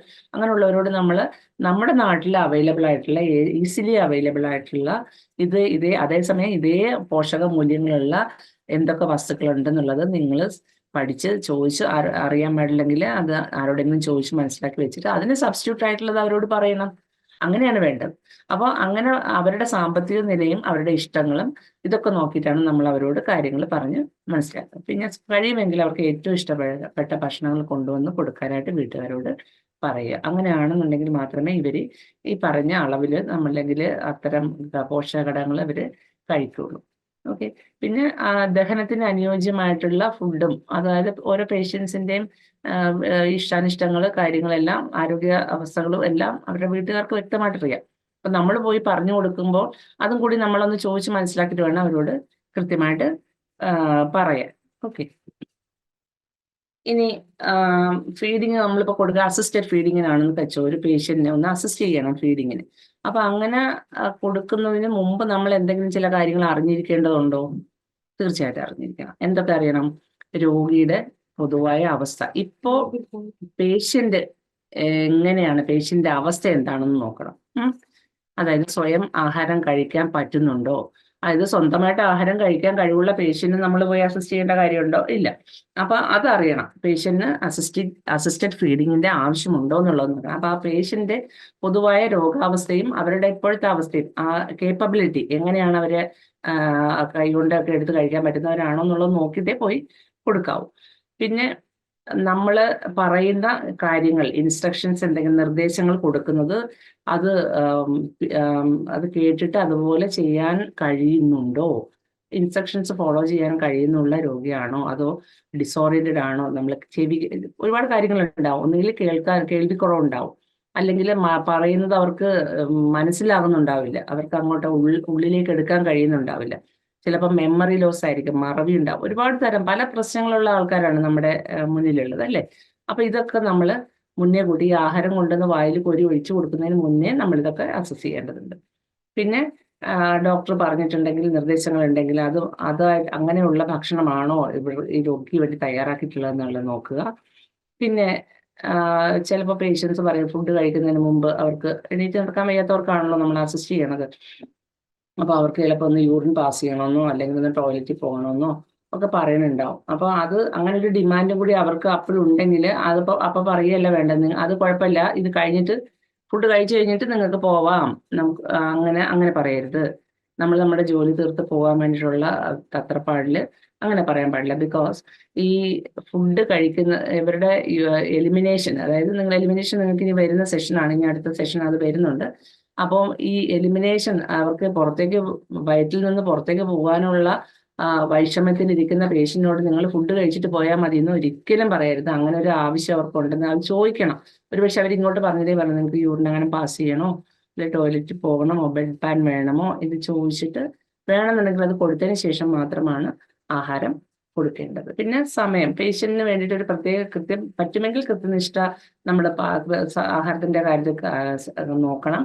അത് ചിലപ്പോൾ അത് പറ്റിയെന്ന് വരില്ല. കാരണം പേഷ്യന്റിന് നമ്മൾ സ്മോൾ ഫ്രീക്വന്റ് ഫീഡാണ് കൊടുക്കുന്നത്, കുറഞ്ഞ അളവിൽ ഇടവിട്ടുള്ള ആഹാരമാണ് കൊടുക്കുന്നത്. അപ്പോൾ കുറച്ചു നേരം അങ്ങോട്ടൊന്ന് നീങ്ങിയാലും പേഷ്യന്റ് വിശന്നിരിക്കാനുള്ള അവസരം ഉണ്ടാക്കരുത്. പിന്നെ കൊടുക്കുന്ന പാത്രം, നമ്മളാണെങ്കിലും ഭക്ഷണം കഴിക്കുമ്പോൾ ഹോട്ടലിലൊക്കെ പോയിരുന്ന് ഭക്ഷണം കഴിക്കാൻ നേരത്തെ കൊണ്ടുവെക്കുന്ന പാത്രത്തിൽ നമ്മൾ മൈക്രോസ്കോപ്പ് വെച്ച് നോക്കും അല്ലേ. എന്തിനാണ്? വൃത്തി ഭയങ്കര പ്രധാനമാണ്. നമ്മളെ പോലെ തന്നെയാണ് ബെഡിൽ കിടക്കുന്ന രോഗി. അവർക്ക് അവർ കഴിക്കുന്ന ആഹാരം കഴിക്കുന്ന പാത്രത്തിൽ വൃത്തിയുണ്ടോ എന്നുള്ളത് അവരെയും അത് അലട്ടുന്ന കാര്യമാണ്. അതുകൊണ്ട് വൃത്തിയുള്ള പാത്രങ്ങൾ മാത്രമേ, നമ്മുടെ കൈകളാണെങ്കിലും അതെ, കൊടുക്കുന്ന യൂസ് ചെയ്യുന്ന സ്പൂണാണെങ്കിലും അതെ, പ്ലേറ്റ് ആണെങ്കിലും അതെ. പിന്നെ ഭക്ഷണമൊക്കെ എപ്പോഴും എന്ത് ചെയ്യണം? വൃത്തിയുള്ളതും അടപ്പുള്ളതും കൃത്യമായിട്ട് മൂടിയുള്ള പാത്രങ്ങളിൽ മാത്രമാണ് ഭക്ഷണം എടുത്ത് വെക്കേണ്ടത്. പിന്നെ ഇവരൊക്കെ ചിലപ്പോൾ ഒരുപക്ഷെ ഭക്ഷണം കഴിക്കുന്നതിന് മുമ്പായിട്ട് അവർക്കൊന്ന് റിഫ്രഷ്മെന്റ് വേണ്ടി വന്നെന്ന് തോന്നുന്നു. അപ്പോഴെന്ത് ചെയ്യണം? അവരോട് ചോദിക്കണം, മുഖം വല്ലതും കഴുകണോ, ഒന്ന് തുടയ്ക്കണോ, ഇതൊക്കെ ഒന്ന് ചോദിച്ചിട്ട് അവരെ ഒന്ന് ഫ്രഷ് ആക്കി. അതല്ലേ അതിൻ്റെ ഒരു രീതി. അവര് കിടന്ന് ഉറക്കച്ചടവോടെയോ അല്ലെങ്കിൽ മുഖത്താകെ ക്ഷീണമായിട്ടിരിക്കുന്ന ആളിനെ എണീപ്പിച്ച് ബെഡ് അങ്ങോട്ട് എലിവേറ്റ് ചെയ്ത് എടുത്ത് നമ്മൾ ഒരു വാരിട്ട് കൊടുക്കുക അല്ലല്ലോ വേണ്ടത്. അവരോട് ചോദിക്കണം, മുഖം ഒന്ന് തുടയ്ക്കണോ, ഒന്ന് ഫ്രഷ് ആകാൻ ഒരു ഫീലിംഗ് ഉണ്ടാവും. അപ്പൊ തോർത്ത് വെള്ളത്തിൽ മുക്കിയിട്ട് ഒന്ന് തുടച്ച് കൊടുത്തിട്ട് നമ്മൾ എടുത്തുവാണെന്നുണ്ടെങ്കിൽ അവർക്കൊരു റിഫ്രഷ്മെന്റ് ഫീലിംഗ്. നമ്മൾ കൈയൊക്കെ കഴുകി നമ്മൾ ഫുഡിന്റെ മുമ്പിൽ ഇരിക്കുന്ന, അല്ലെ കുളിച്ചിട്ട് വന്ന് നമ്മൾ ഫുഡിന്റെ മുമ്പിൽ ഇരുന്ന് നമ്മൾ കഴിക്കുമ്പോൾ നമുക്ക് തോന്നുന്നൊരു ഫീലില്ലേ, അതിന്റെ ഒരു ചെറിയൊരു അംശമെങ്കിലും ആ രോഗിക്ക് തോന്നും. അപ്പൊ അതൊക്കെ നമുക്കത് നിസ്സാര കാര്യമാണെന്ന് തോന്നുമെങ്കിലും രോഗിയെ സംബന്ധിച്ചിടത്തോളം ഇതൊക്കെ വലിയ കാര്യങ്ങളാണ്. ഇനി നമ്മളോ, ഈ നമ്മളെന്ന് മാത്രമല്ല, ആരോഗ്യ പ്രവർത്തകർ ആഹാരം കൊടുക്കുന്ന ആരാണോ, അവരുടെ ബൈസ്റ്റാൻഡർ ആയിരിക്കാം, അല്ലെങ്കിൽ ആരോഗ്യ പ്രവർത്തകരായിരിക്കാം, ആരാണെങ്കിൽ ഭക്ഷണം നൽകുന്ന വ്യക്തിയും വളരെ വൃത്തിയുള്ള വസ്ത്രങ്ങൾ ധരിച്ചിരിക്കണം, കൈകൾ നന്നായിട്ട് കഴുകുകയും വേണം അല്ലേ. ചിലപ്പോൾ നമ്മളാണ് ചെയ്യുന്നതെങ്കിൽ ചിലപ്പോൾ ഒരുപക്ഷെ നമ്മുടെ യൂണിഫോം ഒക്കെ ഇട്ടിട്ട് നമ്മൾ പല ജോലികളും ചെയ്തിട്ടൊക്കെ അവിടെ വരുന്നത്. പക്ഷെ അതിൽ വിസിബിൾ ആയിട്ടുള്ള ഡേർട്ട് ഉണ്ടോ എന്നുള്ളത് ഒന്ന് നോക്കിയിട്ട് വേണം രോഗിക്ക് ആഹാരം കൊടുക്കുന്നതിന് കൂടെ പോയി നിൽക്കാൻ. ഓക്കെ. അല്ലെങ്കിൽ ബൈസ്റ്റാൻഡറാണ് കൊടുക്കുന്നതെങ്കിൽ അവരോട് പറയണം, നിങ്ങൾ കുളിച്ച് വൃത്തിയുള്ള ഡ്രസ്സൊക്കെ ഇട്ടിട്ട് വേണം അവർക്ക് ആഹാരം കൊടുക്കുന്ന സമയത്ത് വൃത്തിയുള്ള ഡ്രസ്സായിരിക്കണം, അല്ലെ കൈകൾ നല്ല വൃത്തിയായിട്ട് സോപ്പും വെള്ളവും ഉപയോഗിച്ച് കഴുകിയിട്ടുണ്ടാവണം. പിന്നെ എപ്പോഴും പിന്നെ ശ്രദ്ധിക്കേണ്ട ഒരു കാര്യം എന്ന് വെച്ച് കഴിഞ്ഞാൽ അന്തരീക്ഷം അല്ലേ. ഫുഡ് കഴിക്കുന്ന ആ അറ്റ്മോസ്ഫിയർ എന്ന് പറയുന്നത്, അന്തരീക്ഷം, സാഹചര്യം എന്ന് പറയുന്നത് നമുക്ക് കഴിക്കാൻ തോന്നുന്ന വിധത്തിലായിരിക്കണം. അതായത് സ്മെല്ല്, പരിസരത്തുനിന്ന് യൂറിൻ്റെയോ മോഷൻ്റെയോ സ്മെല്ലോ ഓടയുടെ സ്മെല്ലോ ഇതൊക്കെ ഇല്ലാത്തൊരു സാഹചര്യമാണ്. നമുക്കാണെങ്കിലും അങ്ങനെ പറ്റുള്ളൂ അല്ലേ. ആഹാരം കഴിക്കാനൊരു ഭക്ഷണത്തിന്റെ ഗന്ധം, നമുക്ക് വിശപ്പ് ഉണ്ടാകും, നമ്മുടെ എൻസൈംസ് എല്ലാം ഇതാകുക. അപ്പൊ അതുപോലെ തന്നെ അവർക്കും അതുപോലെ ഒരു പ്ലസന്റ് അറ്റ്മോസ്ഫിയർ മാക്സിമം പറ്റുമെങ്കിൽ നമുക്ക് ചെയ്യാൻ പറ്റുന്നിടത്തോളം മാക്സിമം ഹോസ്പിറ്റലിൽ അത് എത്രമാത്രം പോസിബിൾ ആകുമെന്ന് അറിയില്ല, മെഡിസിൻ്റെ ഒക്കെ മണം ഉണ്ടാവും. എങ്കിലും കഴിയുന്നിടത്തോളം അതായത് ഒഴിവാക്കാൻ കഴിയുന്ന ചില ദുർഗന്ധങ്ങളുണ്ട് അല്ലേ. ഇപ്പൊ ഈ പറയുന്ന പോലെ മോഷന്റെയോ നമുക്ക് ഒഴിവാക്കാൻ കഴിയുന്നത്. അപ്പൊ അത്തരം ആ ഒരു സന്ദർഭം അവർക്ക് ക്രിയേറ്റ് ചെയ്ത് കൊടുത്തിട്ട് വേണം ആഹാരം നമ്മൾ വിളമ്പാൻ വേണ്ടിയിട്ട്. ഓക്കെ. ഇനി അത് ഞാൻ ഇപ്പൊ പറഞ്ഞു തന്നെ, യൂണിറ്റ് വാർഡ് നമ്മൾ കേൾക്കാമോ? കേൾക്കുന്നുണ്ടോ? ഓക്കെ. അപ്പം രോഗിക്ക് ആ വാർഡ്, അതായത് അവരുടെ പേഷ്യന്റ് യൂണിറ്റ്, ഇതൊക്കെ നമ്മൾ ആ പടത്തിൽ കാണിച്ചിരിക്കുന്നതൊക്കെ ഫോറിൻ കൺട്രീസിലൊക്കെയാണ് കേട്ടോ. ഇത്രയും വലിയ സംവിധാനങ്ങളൊന്നും നമുക്കില്ലെങ്കിൽ പോലും നമ്മുടെ പേഷ്യന്റ് യൂണിറ്റ് നമുക്ക് പേഷ്യന്റ് ഫുഡ് കഴിക്കാൻ പറ്റുന്ന രീതിയിൽ നമുക്ക് സജ്ജമായി. ഈച്ചകളുടെയോ അല്ലെങ്കിൽ മറ്റ് ഫ്ലൈസിന്റെ ഒന്നും ശല്യം ഒന്നും ഉണ്ടാക്കാത്ത രീതിയിൽ വൃത്തി ഉണ്ടായിരിക്കണം. അത് ബേസിക്കലി വൃത്തിയാണ്, ക്ലെൻലിനെസ് ആണ്. അതുണ്ടായാൽ ഈ പറഞ്ഞ കാര്യങ്ങളൊക്കെ ബാക്കിയെല്ലാം ഓക്കെ ആവും. പിന്നെ നല്ല എയർ സർക്കുലേഷൻ ഉണ്ടായിരിക്കണം. നമ്മൾ ജനലോ വാതിലോ ഒക്കെ ഉണ്ടെങ്കിൽ അത് തുറന്നിടുക, ഫാൻ വേണമെങ്കിൽ അത് ഇടുക. പിന്നെ മറ്റ് നമുക്ക് അസുഖകരമായിട്ടുള്ള മറ്റ് കാഴ്ചകളുണ്ടല്ലോ, അതായത് ഇപ്പോൾ ബ്ലഡോ മോഷനോ അതൊക്കെ പരിസരത്ത് അത്തരത്തിലൊന്നും ഇല്ല എന്നുള്ളത് ഉറപ്പ് വരുത്തിയിട്ട് വേണം നമ്മൾ എപ്പോഴും പേഷ്യന്റിന് ഫുഡ് ഓഫർ ചെയ്യാൻ. പിന്നെ കൃത്യമായിട്ട് എന്താണ് നിങ്ങൾ ചെയ്യാൻ പോകുന്നത് പറയണം, അല്ലേ? ആഹാരം കൊടുക്കുന്നതിന് മുമ്പേ ഒരു പേഷ്യന്റ് കണ്ണു തുറന്ന് നോക്കുമ്പോൾ നിങ്ങൾ മുൻപിൽ പാത്രവും സ്പൂണുമായിട്ട് നിൽക്കുന്ന കാഴ്ചയല്ല കാണേണ്ടത്. അതിന് മുന്നേ എന്ത് ചെയ്യണം? എല്ലാ പ്രൊസീജിയറിനും നമ്മൾ ചെയ്യുന്നതിന് മുമ്പേ രോഗിയോട് നമ്മൾ വിശദീകരിക്കേണ്ടതുണ്ട്, അല്ലേ? ബോധമുള്ള പേഷ്യന്റിനോട് നമ്മൾ അതായത് അബോധാവസ്ഥയിലല്ലാത്ത രോഗികളോട് നമ്മൾ പേഷ്യന്റിനോട് തന്നെ കൃത്യമായിട്ട് പറയും, നമുക്കിനി ഫുഡ് കഴിക്കാം, അതിനുള്ള സമയമായി. അപ്പൊ എന്താ ഫുഡ് നിങ്ങൾക്ക് ഇഷ്ടമുള്ള, വളരെ ഇഷ്ടമുള്ള ഫുഡാണ് കൊണ്ടുവന്നിട്ടുള്ളത്, അത് ഇതാണ്. ഇപ്പൊ ഇത് കഴിച്ചാൽ മാത്രമേ നമ്മുടെ ശരീരം മെച്ചപ്പെട്ട് വരുള്ളൂ, രോഗാവസ്ഥ മാറി വരുള്ളൂ. ഇത്തരത്തിൽ കുറച്ച് പോസിറ്റീവായിട്ടുള്ള കാര്യങ്ങൾ പറഞ്ഞ് എന്താണ് ചെയ്യാൻ പോകുന്നതൊക്കെ കൃത്യമായിട്ട് വിവരിച്ചിട്ട് വേണം. ഇപ്പോൾ അൺകോൺഷ്യസ് പേഷ്യന്റ് നമ്മൾ ട്യൂബ് ഫീഡിംഗ് ഒക്കെ ആയിരിക്കും നൽകുന്നത്. എങ്കിൽ പോലും അത്തരം ഫീഡിംഗ് കൊടുക്കുന്ന ആൾക്കാരോടാണെങ്കിലും നമ്മൾ പേഷ്യന്റിനോടല്ല പറയേണ്ടതിനെയോ ബൈസ്റ്റാൻഡറോട് പറയണം. എന്താണ് മീൻസ്, നമ്മൾ എന്ത് പ്രൊസീജിയർ ചെയ്യുന്നതിന് മുമ്പ്, എന്ത് കാര്യം രോഗിക്ക് വേണ്ടി ചെയ്യുന്നതിന് മുമ്പ് അവരോട് എന്താണ് ചെയ്യുന്നതിനെ കുറിച്ചൊരു വിശദീകരണം നൽകിയിട്ടേ നമ്മൾ ചെയ്യാൻ തുടങ്ങാവൂ. പിന്നെ പേഷ്യൻസിന് ഇപ്പൊ മുറിവുണ്ട്, ഡ്രസ്സിംഗ് ഒക്കെ ഉള്ള പേഷ്യന്റ് ആണ്, അവർക്കാണ് ഈ ഫീഡിങ് നമ്മൾ കൊടുക്കാൻ ഉദ്ദേശിക്കുന്നതിൽ ശ്രദ്ധിക്കേണ്ട ഒരു കാര്യം എന്താണ്? അതായത് അറ്റ്ലീസ്റ്റ് 1 മണിക്കൂറിന് മുമ്പ് അല്ലെങ്കിൽ ആഹാരം കഴിച്ചതിന് ശേഷം, കേട്ടോ. ഇപ്പോൾ ആഹാരം കൊടുക്കുന്നതിന് മുന്നെയാണ് നിങ്ങൾ ഡ്രസ്സിങ് ചെയ്യാൻ ഉദ്ദേശിക്കുന്നതെങ്കിൽ എന്ത് ചെയ്യണം? 1 മണിക്കൂറെങ്കിലും മുമ്പ്, അതായത് അവർക്ക് വേദന ഇല്ലാത്ത അവസ്ഥയിലായിരിക്കണം നമ്മൾ ഫീഡ് ഓഫർ ചെയ്യേണ്ടത്. ഡ്രസ്സിംഗ് ഒക്കെ ചെയ്ത് കഴിയുമ്പോൾ പേഷ്യൻസ് പലരും വന്ന് കുറേ നേരത്തേക്ക് അവർ ടയേർഡായിട്ട് കിടക്കുന്നത് നമ്മൾ കണ്ടിട്ടുണ്ട്, അല്ലേ? അത്രയ്ക്ക് പെയിൻഫുൾ ആയിരിക്കും, അവരുടെ പെയിൻ ആണത്. ആ പെയിൻ ഉള്ള സമയത്ത് ഏതെങ്കിലും ഒരു തുള്ളി വെള്ളമെങ്കിലും അവർ കുടിക്കാൻ അവർ ബില്ലിങ് ആകുമോ? ഇല്ല. അപ്പൊ അത് നമ്മൾ ശ്രദ്ധിക്കേണ്ട കാര്യമാണ്. അത് ഇതൊക്കെ നിങ്ങൾക്ക് തോന്നണില്ലേ? നമ്മൾ പലപ്പോഴും ഇതൊന്നും അത്ര ബോധർ ചെയ്യാത്ത കാര്യങ്ങളാണ്, പക്ഷെ ഇതിലൊക്കെ വളരെ അധികം പ്രാധാന്യമുണ്ട്, വളരെയധികം നമ്മൾ ശ്രദ്ധിക്കേണ്ട കാര്യങ്ങളാണ്. അപ്പൊ ആ ഡ്രസ്സിങ് പോലെയുള്ള പെയിൻഫുൾ ആയിട്ടുള്ള ഡ്രസ്സിങ് മാത്രമല്ല ഞാൻ ഉദ്ദേശിച്ചത്, അതുപോലെ വേദന ഉണ്ടാക്കുന്ന എന്തെങ്കിലും പ്രൊസീജിയറുകൾ ഈ പേഷ്യന്റിന് നമ്മൾ ചെയ്യുന്നുണ്ടെങ്കിൽ അത് ആഹാരം കൊടുക്കുന്നതിന്റെ ഒരു 1 അവറിന് മുമ്പെയോ പിമ്പെയോ ആയിരിക്കണം. ഓക്കെ. പിന്നെ കൊടുക്കുന്ന സമയത്ത് ഭക്ഷണം, ഇതിപ്പോ നമ്മൾ ട്യൂബ് ഫീഡിങ്ങിനെ കുറിച്ചല്ല പറയുന്നത്, അസിസ്റ്റഡ് ഫീഡിങ്ങിനെ കുറിച്ചാണ് പറയുന്നത്, അല്ലെ? ഹെൽപ്പ് ചെയ്യുന്ന കാര്യത്തെ കുറിച്ചാണ്. ഭക്ഷണം നൽകുമ്പോൾ എന്ത് ചെയ്യണം? വായുടെ പുറത്തേക്ക് വീഴാതിരിക്കാൻ കഴിയുന്നത് ശ്രദ്ധിക്കണം. അപ്പൊ അതിന് നമ്മൾ വേണ്ടിയിട്ട് ഒരു ടവലൊക്കെ സ്പ്രെഡ് ചെയ്തിട്ട് വേണം, കഴുത്തിന് ചുറ്റും ബെഡിലൊക്കെ ഒരു തോർത്തോ ടവലോ സ്പ്രെഡ് ചെയ്തിട്ട് വേണം നമ്മൾ കൊടുക്കുന്നത്, അല്ലേ? അപ്പോൾ ഇടയ്ക്കിടയ്ക്ക് ചിലപ്പോൾ അവർക്ക് അവരുടെ സൈഡിലൊക്കെ ഇങ്ങനെ ഫുഡ് പറ്റിയിട്ടുണ്ടെങ്കിൽ അതൊന്ന് തുടയ്ക്കണമെന്ന് അവർക്ക് തോന്നുന്നുണ്ടെങ്കിൽ അവർക്ക് തുടയ്ക്കാവുന്നതാണ്. അത് തുടച്ചതിന് ശേഷം അത് വൃത്തി ഉണ്ടായിരിക്കണം. വായുടെ പുറത്തേക്കൊക്കെ ചിലപ്പോൾ ഒലിക്കുന്നുണ്ടാവും. അപ്പൊ അതൊക്കെ ഒന്ന് തുടയ്ക്കുക ഇടയ്ക്കിടയ്ക്ക്, അതൊന്നും കുഴപ്പമൊന്നുമില്ല. ഭക്ഷണശേഷം അവർക്ക് എന്ത് ചെയ്യണം? വായ കഴുകണം. അവർക്ക് ചിലപ്പോൾ അവർ തനിയാണ് കോരി കഴിച്ചിരുന്നെങ്കിൽ ചിലപ്പോൾ കയ്യിലൊക്കെ ആയിട്ടുണ്ടാവും, സ്പൂൺ കൊണ്ടാണ് കഴിക്കണമെങ്കിൽ പോലും. അപ്പൊ വായ വൃത്തിയാക്കുക, കഴുകുക. അതൊന്നും പ്രത്യേകിച്ച് പറയേണ്ട കാര്യമില്ല, അതൊക്കെ അതിന്റെ ഓട്ടോമാറ്റിക്കലി അതിനകത്ത് വരുന്നതാണ്. ഗുരുതരമായ അസുഖമുള്ള രോഗികളാണെങ്കിലോ, കൂടുതൽ കുറച്ചുകൂടെ ക്രോണിക് ആയിട്ടുള്ള രോഗികളാണെങ്കിൽ, അതായത് അവർക്ക് കൃത്യമായിട്ടുള്ള ഒരു അളവ് നമ്മൾ, അതായത് ഇൻടേക്ക് ഔട്ട്പുട്ട് ചാർട്ട് എന്നൊക്കെ പറഞ്ഞ് നിങ്ങൾ പിന്നെ അവിടെ ഹോസ്പിറ്റലിൽ പേഷ്യന്റെ കേസ് ഷീറ്റിലോട്ട് നമ്മൾ അത് യൂറിൻ പോകുന്നതും വെള്ളം കുടിക്കുന്നതുമായിട്ടൊക്കെ അളവ്, അല്ലെങ്കിൽ വോമിറ്റ് ചെയ്യുന്നതും ഒക്കെ ആയിട്ടുള്ള അളവുകൾ എന്ന് പറഞ്ഞ പോലെ ആഹാരം ഇത്തരം അങ്ങനെ സ്പെഷ്യലി ഇൻസ്ട്രക്റ്റഡ് പേഷ്യൻസ് ഉണ്ടെങ്കിൽ അവർക്ക് എന്ത് ചെയ്യണം? കൊടുക്കുന്ന ആഹാരം എന്താണെന്നുള്ള ആ ഒരു ചാർട്ട് പോലെ എഴുതി സൂക്ഷിക്കേണ്ടതാണെന്നും അവരോട് ബന്ധുക്കളോട് കൂടെ നിൽക്കുന്ന ആൾക്കാരോട് പറയേണ്ടതാണ്. ഇനി എങ്ങനെ സഹായിക്കുന്നു എന്നുള്ളത് ഒന്നുകൂടെ പറയുകയാണ്. ഡോക്ടറുടെ ഇൻസ്ട്രക്ഷൻ നോക്കുക, അതായത് ആഹാരം കൊടുക്കുന്നതിന് മുമ്പ് കേസ് ഷീറ്റിൽ നിങ്ങൾ നോക്കുകയോ അല്ലെങ്കിൽ നിങ്ങളുടെ മെഡിക്കൽ നഴ്സിംഗ് ഓഫീസേഴ്സിനോടോ ഡോക്ടേഴ്സിനോടോ എന്തെങ്കിലും ഇൻസ്ട്രക്ഷൻസ് അതിനകത്ത് പറഞ്ഞിട്ടുണ്ടോ എന്നുള്ളതൊന്ന് ബോധ്യപ്പെടുക. എന്നിട്ട് കൈകൾ നന്നായിട്ട് വൃത്തിയായിട്ട് കഴുകുക. അതിനുശേഷം കൊടുക്കേണ്ട ആഹാരവുമായിട്ട് പേഷ്യന്റ് കിടക്കയ്ക്കരികിൽ എല്ലാം നമുക്ക് കൊടുക്കാനുള്ള കുറച്ച് സാധനങ്ങൾ ഉണ്ടാവുമല്ലോ, അതല്ല അത് ടവലാണെങ്കിൽ സ്പൂണ്, പാത്രം, ഗ്ലാസ്, വെള്ളം, ഇങ്ങനെയുള്ള എല്ലാം നമ്മൾ പേഷ്യന്റെ കിടക്കയ്ക്ക് അടുത്ത് ക്രമീകരിക്കുക. എന്നിട്ട് പൊസിഷൻ ചെയ്യണം. Position is very important. അതായത് പൊസിഷൻ ചെയ്യേണ്ട എങ്ങനെയാണ്? എണീപ്പിച്ച് ഇരുത്താൻ പറ്റുന്നവരാണെങ്കിൽ എണീപ്പിച്ചിരുത്തുക. അതല്ല ബെഡ് എലിവേറ്റ് ചെയ്ത് നമ്മൾ എന്തായാലും അത് ഒരു ഒരു എലിവേറ്റഡ് പൊസിഷൻ ആയിരിക്കണം. ഒന്ന് ഉയർന്നിരിക്കുന്ന രീതിയിൽ കൊടുക്കുകയാണെങ്കിൽ അവർക്ക് ആഹാരം ചവച്ച് താഴേക്ക് ഇറക്കുമ്പോൾ ഈ പറയുന്ന ട്രക്കിയിലോട്ട് ശ്വാസനാളത്തിലേക്ക് പോകാതെ കൊടുക്കാനായിട്ട് നമുക്ക് സാധിക്കും. അപ്പൊ എപ്പോഴും ഇങ്ങനെ ചാരി ഇരുത്തുന്ന പില്ലോ വെച്ചെങ്കിലും, ഇപ്പൊ ബെഡ് എലിവേറ്റ് ചെയ്യാൻ പറ്റിയില്ലെന്നുണ്ടെങ്കിൽ എന്ത് ചെയ്യും, അഡീഷണൽ പില്ലോസ് 2-3 പില്ലോ എടുത്ത് ചാരി വെച്ചിട്ട് അതിലേക്ക് പേഷ്യന്റ് ചാരി ഇരുത്തിയിട്ട് നമുക്ക് കൊടുക്കാം. അപ്പം അവർക്ക് കൈ കഴുകണം എന്നാണ് പറയുന്നതെങ്കിൽ അവർ തനിയെ കഴിച്ചോളാം. കൈ കഴുകണം എന്ന് സപ്പോർട്ട് ചെയ്താൽ മതിയെങ്കിൽ കൈ കഴുകാനുള്ള സൗകര്യം അവർക്ക് ചെയ്തു കൊടുക്കുക. ഒരു പാത്രത്തിൽ വെള്ളം എടുത്തിട്ട് അവരോട് കൈ അതിനകത്തിട്ട് കഴുകാൻ പറയുക, അല്ലേ?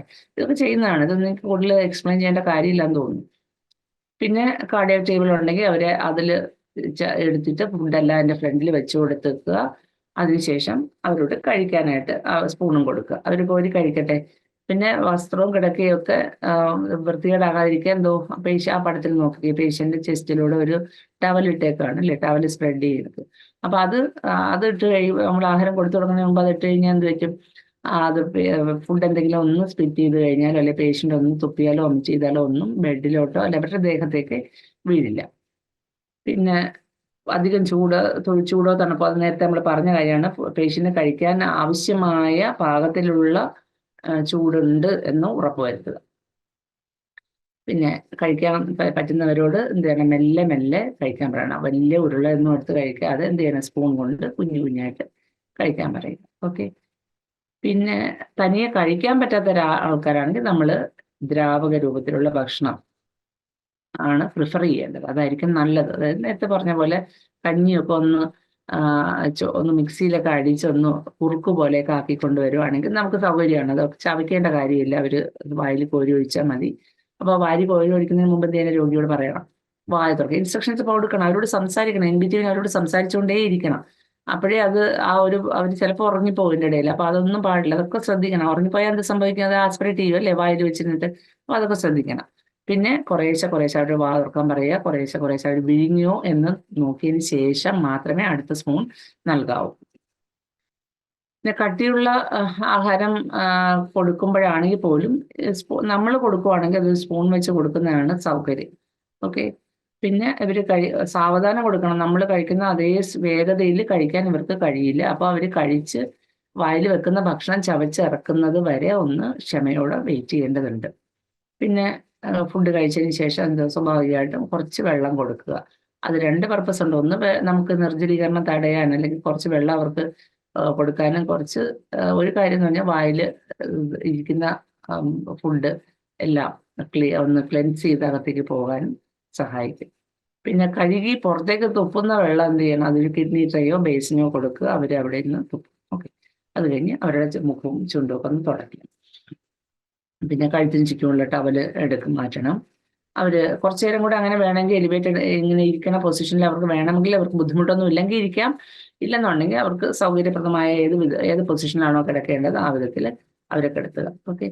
പിന്നെ ഉപയോഗിച്ച നമ്മുടെ ഈ ആർട്ടിക്കിൾസ് എല്ലാം നമുക്ക് ഡിസ്കാർഡ് ചെയ്യാനുള്ളതെല്ലാം, ഡിസ്പോസ് ചെയ്യാനുള്ളതെല്ലാം അതാത് വേസ്റ്റ് ബക്കറ്റുകളിൽ നിക്ഷേപിക്കുക. റീയൂസ് ചെയ്യേണ്ട നമ്മുടെ ഹോസ്പിറ്റലിന്റെ ഉപകരണങ്ങൾ എന്തെങ്കിലും വസ്തുക്കൾ എന്തെങ്കിലും എടുത്തിട്ടുണ്ടെങ്കിൽ അത് റീയൂസ് ചെയ്യാനായിട്ടുള്ളതാണെങ്കിൽ അങ്ങനെ അത് അണുവിമുക്തമാക്കിയതിന് ശേഷം സൂക്ഷിക്കേണ്ടടുത്ത് സൂക്ഷിക്കുക. അല്ലാത്ത പാത്രങ്ങളൊക്കെ കഴുകി എന്ത് ചെയ്യണം, അവരുടെ ബൈസ്റ്റാൻഡറുടെ ആണെങ്കിൽ അത് അവരുടെ കയ്യിൽ കൊടുക്കുക. ഓക്കെ. അത് കഴിഞ്ഞിട്ടാണ് നമ്മൾ കൈകൾ വൃത്തിയായിട്ട് സോപ്പും വെള്ളം ഉപയോഗിച്ച് കഴുകുക. കൊടുത്ത രോഗിക്ക് എന്തൊക്കെയാണ് കൊടുത്തെന്നുള്ളതിന് നിങ്ങൾ റെക്കോർഡ് ചെയ്യാനുണ്ടെങ്കിൽ അത് എഴുതുക. അല്ലെന്നുണ്ടെങ്കിൽ മേലധികാരിയോട്, നഴ്സിംഗ് ഓഫീസേഴ്സിനോട് റിപ്പോർട്ട് ചെയ്യുക. അതിലെന്തെങ്കിലും കാര്യങ്ങൾ നിങ്ങൾ കണ്ടുവെങ്കിൽ അതും പറയുക. അതായത് ഇപ്പോൾ ഭക്ഷണം കൊടുക്കുന്നതിൻ്റെ ഇടയിൽ എന്തെങ്കിലും വായ്ക്കകത്ത് മുറിവോ അല്ലെങ്കിൽ പഴുപ്പ്, പല്ല് ഇളകിയിരിക്കുന്ന പോലെയോ ബ്ലീഡിങ്ങോ എന്തെങ്കിലും, പേഷ്യൻ്റ് കഴിച്ചുകൊണ്ടിരുന്ന സമയത്ത് ചെയ്യുകയോ അല്ലെങ്കിൽ വയറുവേദന ഉണ്ടെന്ന് പറയാം. അപ്പൊ എന്തെങ്കിലും ഇതുപോലത്തെ കാര്യങ്ങൾ പറയാൻ റിമാർക്സ് ഉണ്ടെങ്കിൽ അതുകൂടി നമ്മളെ മേലധികാരികളോട് റിപ്പോർട്ട് ചെയ്യുക. ഓക്കെ. പിന്നെ ആഹാരം കഴിച്ച് കുറച്ച് സമയം പേഷ്യൻറ്റിനെ നമ്മൾ ഇട്ടിട്ട് പോവല്ല വേണ്ടത്. ഇടയ്ക്കൊന്ന് ഒരു 10-15 അവരോട് പറയണം, ബൈസ്റ്റാൻഡറോട് പറയണം, എന്തെങ്കിലും ബുദ്ധിമുട്ടുകളോ ഉണ്ടെങ്കിൽ അറിയിക്കുക. അതിനിടയിൽ നിങ്ങൾക്ക് സമയം കിട്ടുമ്പോൾ അതിനിടയിൽ പോയിട്ട് ഇടയ്ക്കൊന്ന് ഒരു അരമണിക്കൂർ കഴിഞ്ഞൊന്ന് പേഷ്യൻ്റ് ഒന്നുകൂടെ പോയി നോക്കിയിട്ടൊക്കെ വരിക. വേറെ പ്രശ്നമൊന്നുമില്ല, കാമായിട്ട് കിടപ്പുണ്ട്, അല്ലെ ഉറങ്ങുന്നു എന്നാണ് ഉറപ്പ് വരുത്തുക. ഇനി നമ്മൾ ട്യൂബ് ഫീഡിംഗ് ആണ്, ഗ്യാസ്ട്രിക് ട്യൂബ് ഫീഡിങ്. അപ്പോൾ പ്രധാനമായിട്ട് ഈ 2 കാര്യങ്ങളാണ് നമ്മൾ വാർഡിൽ നിങ്ങൾക്ക് ചെയ്യേണ്ടി വരുന്ന കാര്യങ്ങൾ. ഓക്കെ. അപ്പൊ ഗ്യാസ്ട്രിക് ട്യൂബ് ഫീഡിംഗ് ആണ് ആ പിക്ചറിൽ കാണാം അല്ലെ. നമ്മൾ വളരെ കോമൺ ആയിട്ട് നമ്മൾ ഹോസ്പിറ്റലുകളിൽ കാണുന്നു. ചിലപ്പോൾ പേഷ്യൻസ് ഈ ട്യൂബൊക്കെ ഇട്ടിട്ട് ഗ്യാസ്ട്രിക് ട്യൂബ് ഫീഡിംഗ് ഒക്കെ ഇട്ട് നടന്നു പോകുന്ന ആൾക്കാരെ നമ്മൾ കണ്ടിട്ടുണ്ട് അല്ലേ. ബെഡിൽ മാത്രമല്ല ഇത്തരം ട്യൂബ് ഇടുന്ന, അല്ലാതെ തൊണ്ട മുതൽ താഴെ സ്റ്റൊമക്ക് വരെ ഉള്ള അന്നനാളത്തിന് പ്രശ്നമുള്ള പേഷ്യൻസിന് നമ്മൾ എസ്പെഷ്യലി ക്യാൻസറോ അല്ലെങ്കിൽ ചുരുങ്ങിപ്പോകുന്ന അന്നനാളം ചുരുങ്ങിപ്പോകുന്ന അവസ്ഥകളുള്ള ആൾക്കാർക്കൊക്കെ നമ്മൾ ട്യൂബ് ഫീഡിങ് ഇടാറുണ്ട്. ഓക്കെ. ഇത് എന്താണെന്നാണ് പറയുന്നത്. രോഗിക്ക് സാധാരണ രീതിയിൽ ഭക്ഷണം കഴിക്കാൻ സാധിക്കാതിരിക്കുകയോ അല്ലെങ്കിൽ രോഗി കഴിക്കാതിരിക്കുകയോ, അതായത് സ്ഥിരമായിട്ട് കഴിക്കാതിരിക്കുന്ന കാര്യമാണ് പറഞ്ഞത്, ഒരു നേരം കഴിക്കാതിരിക്കുന്ന കാര്യമല്ല പറയുന്നത് കേട്ടോ. ചെയ്യുമ്പോൾ അങ്ങനെ ഒരു അവസ്ഥയിൽ വരുമ്പോൾ മൂക്കിലൂടെ ഒരു ട്യൂബ് വഴി ദ്രാവക രൂപത്തിലുള്ള ഭക്ഷണം ആമാശയത്തിലേക്ക് എത്തിക്കുന്ന രീതിയാണ് നമ്മൾ ഗ്യാസ്ട്രിക് ട്യൂബ് ഫീഡിങ് എന്ന് പറയുന്നത്. അല്ലെങ്കിൽ അതിന്റെ വേറെ പേരെന്താ? അതിന് ആ ട്യൂബിന്റെ പേര് റൈൽസ് ട്യൂബ് എന്നുണ്ട്. അപ്പൊ അതിന് ഗ്യാസ്ട്രിക് ട്യൂബ് ഫീഡിംഗ് എന്ന് പറയും, അല്ലെങ്കിൽ റൈൽസ് ട്യൂബ് ഫീഡിംഗ് എന്ന് പറയും. ഇത് നൽകുന്ന സന്ദർഭങ്ങളാണ്. ഏതൊക്കെ സന്ദർഭങ്ങളിലാണ് കൊടുക്കുന്നത്? ഒന്ന്, അബോധാവസ്ഥയിലുള്ള ആളുകൾ അല്ലേ, ഒന്നും അറിയില്ല, അവര് ഒന്നും അറിയില്ല, ചുറ്റുപാടിനെ കുറിച്ച് യാതൊരു അറിവും ഇല്ല അവർക്ക്. അങ്ങനെയുള്ളവർക്ക് നമ്മൾ ഫീഡ് കൊടുക്കാൻ ഉപയോഗിക്കുന്നു. then ഭക്ഷണം കഴിക്കാൻ പൂർണ്ണമായിട്ടും വിസമ്മതിക്കുന്നവർ, അത് ഒരു കാരണവശാലും കഴിക്കൂല, ബലം പിടിച്ചിരിക്കുന്ന അഡമന്റ് ആയിട്ടുള്ള ആൾക്കാർ, അവർക്ക് നമ്മൾ ട്യൂബ് ഫീഡിങ് ചിലപ്പോൾ പ്രിഫർ ചെയ്യേണ്ടി വരും. പിന്നെ ആഹാരം, നേരത്തെ നമ്മൾ പറഞ്ഞു, ആഹാരം വിഴുങ്ങാൻ ബുദ്ധിമുട്ടുള്ള തൊണ്ടയ്ക്കൊക്കെ പ്രശ്നമാണ്, വിഴുങ്ങാൻ പറ്റുന്നില്ല, അല്ലെങ്കിൽ അവിടെ ആകെ രോഗം അവിടെയാണ്. വായ, തൊണ്ട, ആമാശയം എന്നിവിടങ്ങളിൽ തീവ്രമായ ക്യാൻസർ രോഗം ബാധിച്ചവർ, ശസ്ത്രക്രിയയിലൂടെ ആമാശയം മാറ്റിയ അവസ്ഥയിലുള്ളവർ, വായയുടെ ശസ്ത്രക്രിയക്ക് വിധേയരായവർ, വായയുടെ ഉൾഭാഗത്തൊക്കെ ശസ്ത്രക്രിയ നടത്തുന്ന അവസരങ്ങൾ ഉണ്ടാകാറുണ്ട് അല്ലേ. അന്നനാളത്തിന് ഏതെങ്കിലും വിധത്തിലുള്ള പ്രശ്നങ്ങളുള്ളവർ, വായ തുറക്കാൻ ബുദ്ധിമുട്ടുണ്ടാകുന്ന തരം രോഗാവസ്ഥയുള്ളവർ. അതൊരു ഉദാഹരണം പറഞ്ഞാൽ ടെറ്റനസ് എന്ന് പറയുന്ന ഒരു രോഗം, അങ്ങനെയുള്ളവരെ കണ്ടിട്ടുണ്ടോ നിങ്ങൾ? ടെറ്റനസ് വന്ന ഏതെങ്കിലും പേഷ്യൻസിനെ കണ്ടിട്ടുണ്ടോ? അവർക്ക് വിഴുങ്ങാൻ ബുദ്ധിമുട്ടാണ്, വായ തുറക്കാൻ പറ്റത്തില്ല, അവർക്ക് മസിൽസ് എല്ലാം ഭയങ്കരമായിട്ട് ടൈറ്റ് ആയിട്ടേക്ക്. അപ്പൊ അങ്ങനെയുള്ളവർക്ക് ആഹാരം വായിലൂടെ, വെള്ളം, അതുകൊണ്ടാണ് വെള്ളം കുടിക്കാനൊന്നും പറ്റാതെ അവരിങ്ങനെ ചോക്ക് ചെയ്യുന്നു. പിന്നെ കുഞ്ഞുങ്ങൾക്ക് കൊടുക്കാൻ, അതിൽ കുഞ്ഞിന്റെ പടമാണ് കാണിച്ചിരുന്നത്. കുഞ്ഞുങ്ങൾക്ക് മുല കുടിക്കാൻ കഴിയാത്ത, അമ്മയുടെ പാല് കുടിക്കാൻ കഴിയാത്ത കുഞ്ഞുങ്ങളുണ്ടാവും.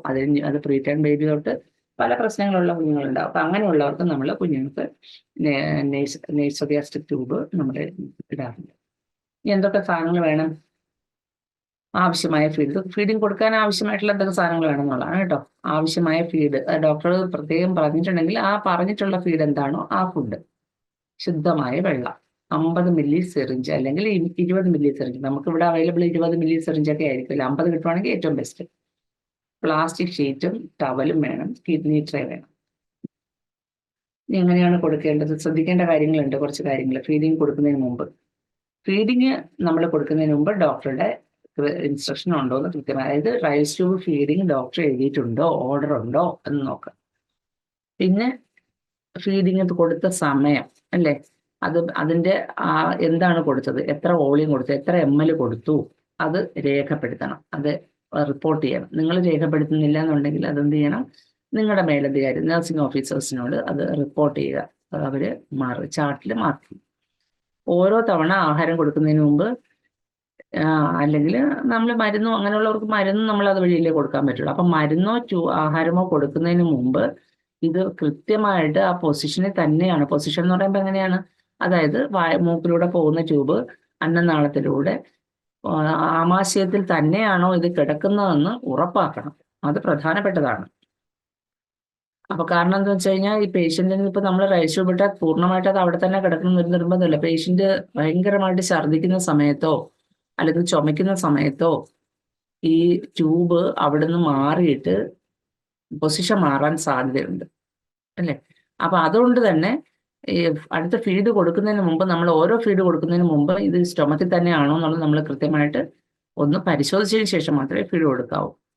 പിന്നെ മൂക്കിന്റെ അവിടെയല്ലേ ഇത് ഒട്ടിച്ചേക്കുന്നത്, നോക്കൂ ആ പടത്തില്, മൂക്കിന്റെ അവിടെ ഒട്ടിച്ചേക്കുന്നത് അല്ലേ. ആ ട്യൂബ് മൂക്കുമായിട്ട് ചേർത്ത് ഒട്ടിച്ചേക്കുവാണ്. അപ്പൊ അവിടെ പ്രത്യേകം ഒന്ന് ശ്രദ്ധിക്കണം, അവിടെ മുറിവുണ്ടോ, ഇത് ട്യൂബ് അങ്ങോട്ടും ഇങ്ങോട്ടും ഒരഞ്ഞിട്ട് വേറെ ചുമന്ന് അങ്ങനെ എന്തെങ്കിലും പ്രശ്നങ്ങളുണ്ടോ, അതൊക്കെ നോക്കുക. പിന്നെ ഇത് ഒട്ടിച്ചേക്കുന്ന ഭാഗം താഴേക്ക് നീങ്ങിയിട്ടുണ്ടോ? അതിന്റെ അർത്ഥം എന്താണ്? താഴോട്ട് നീങ്ങിയിട്ടുണ്ടെങ്കിൽ ട്യൂബ് ഒരിക്കലും ആമാശയത്തിലല്ല എന്നാണ് എൻ്റെ അർത്ഥം. അപ്പൊ ഇത്തരം കാര്യങ്ങൾ നമ്മൾ അതിന് മുന്നേ ശ്രദ്ധിക്കണം. ഫുഡ് കൊടുക്കുന്നതിന് മുമ്പേ ശ്രദ്ധിക്കണം. റൈൽസ് ട്യൂബ് യഥാസ്ഥാനത്തിലാണെന്ന് എങ്ങനെ ഇനി ഉറപ്പിക്കും? ഇതിപ്പോ മാറിയിരിക്കുന്നു എന്ന് മനസ്സിലായി, പുറത്തേക്ക് വന്നു, ഇനി സ്റ്റൊമക്കിലാണോ എന്ന് എങ്ങനെ നമ്മൾ ഉറപ്പിക്കുന്നത്?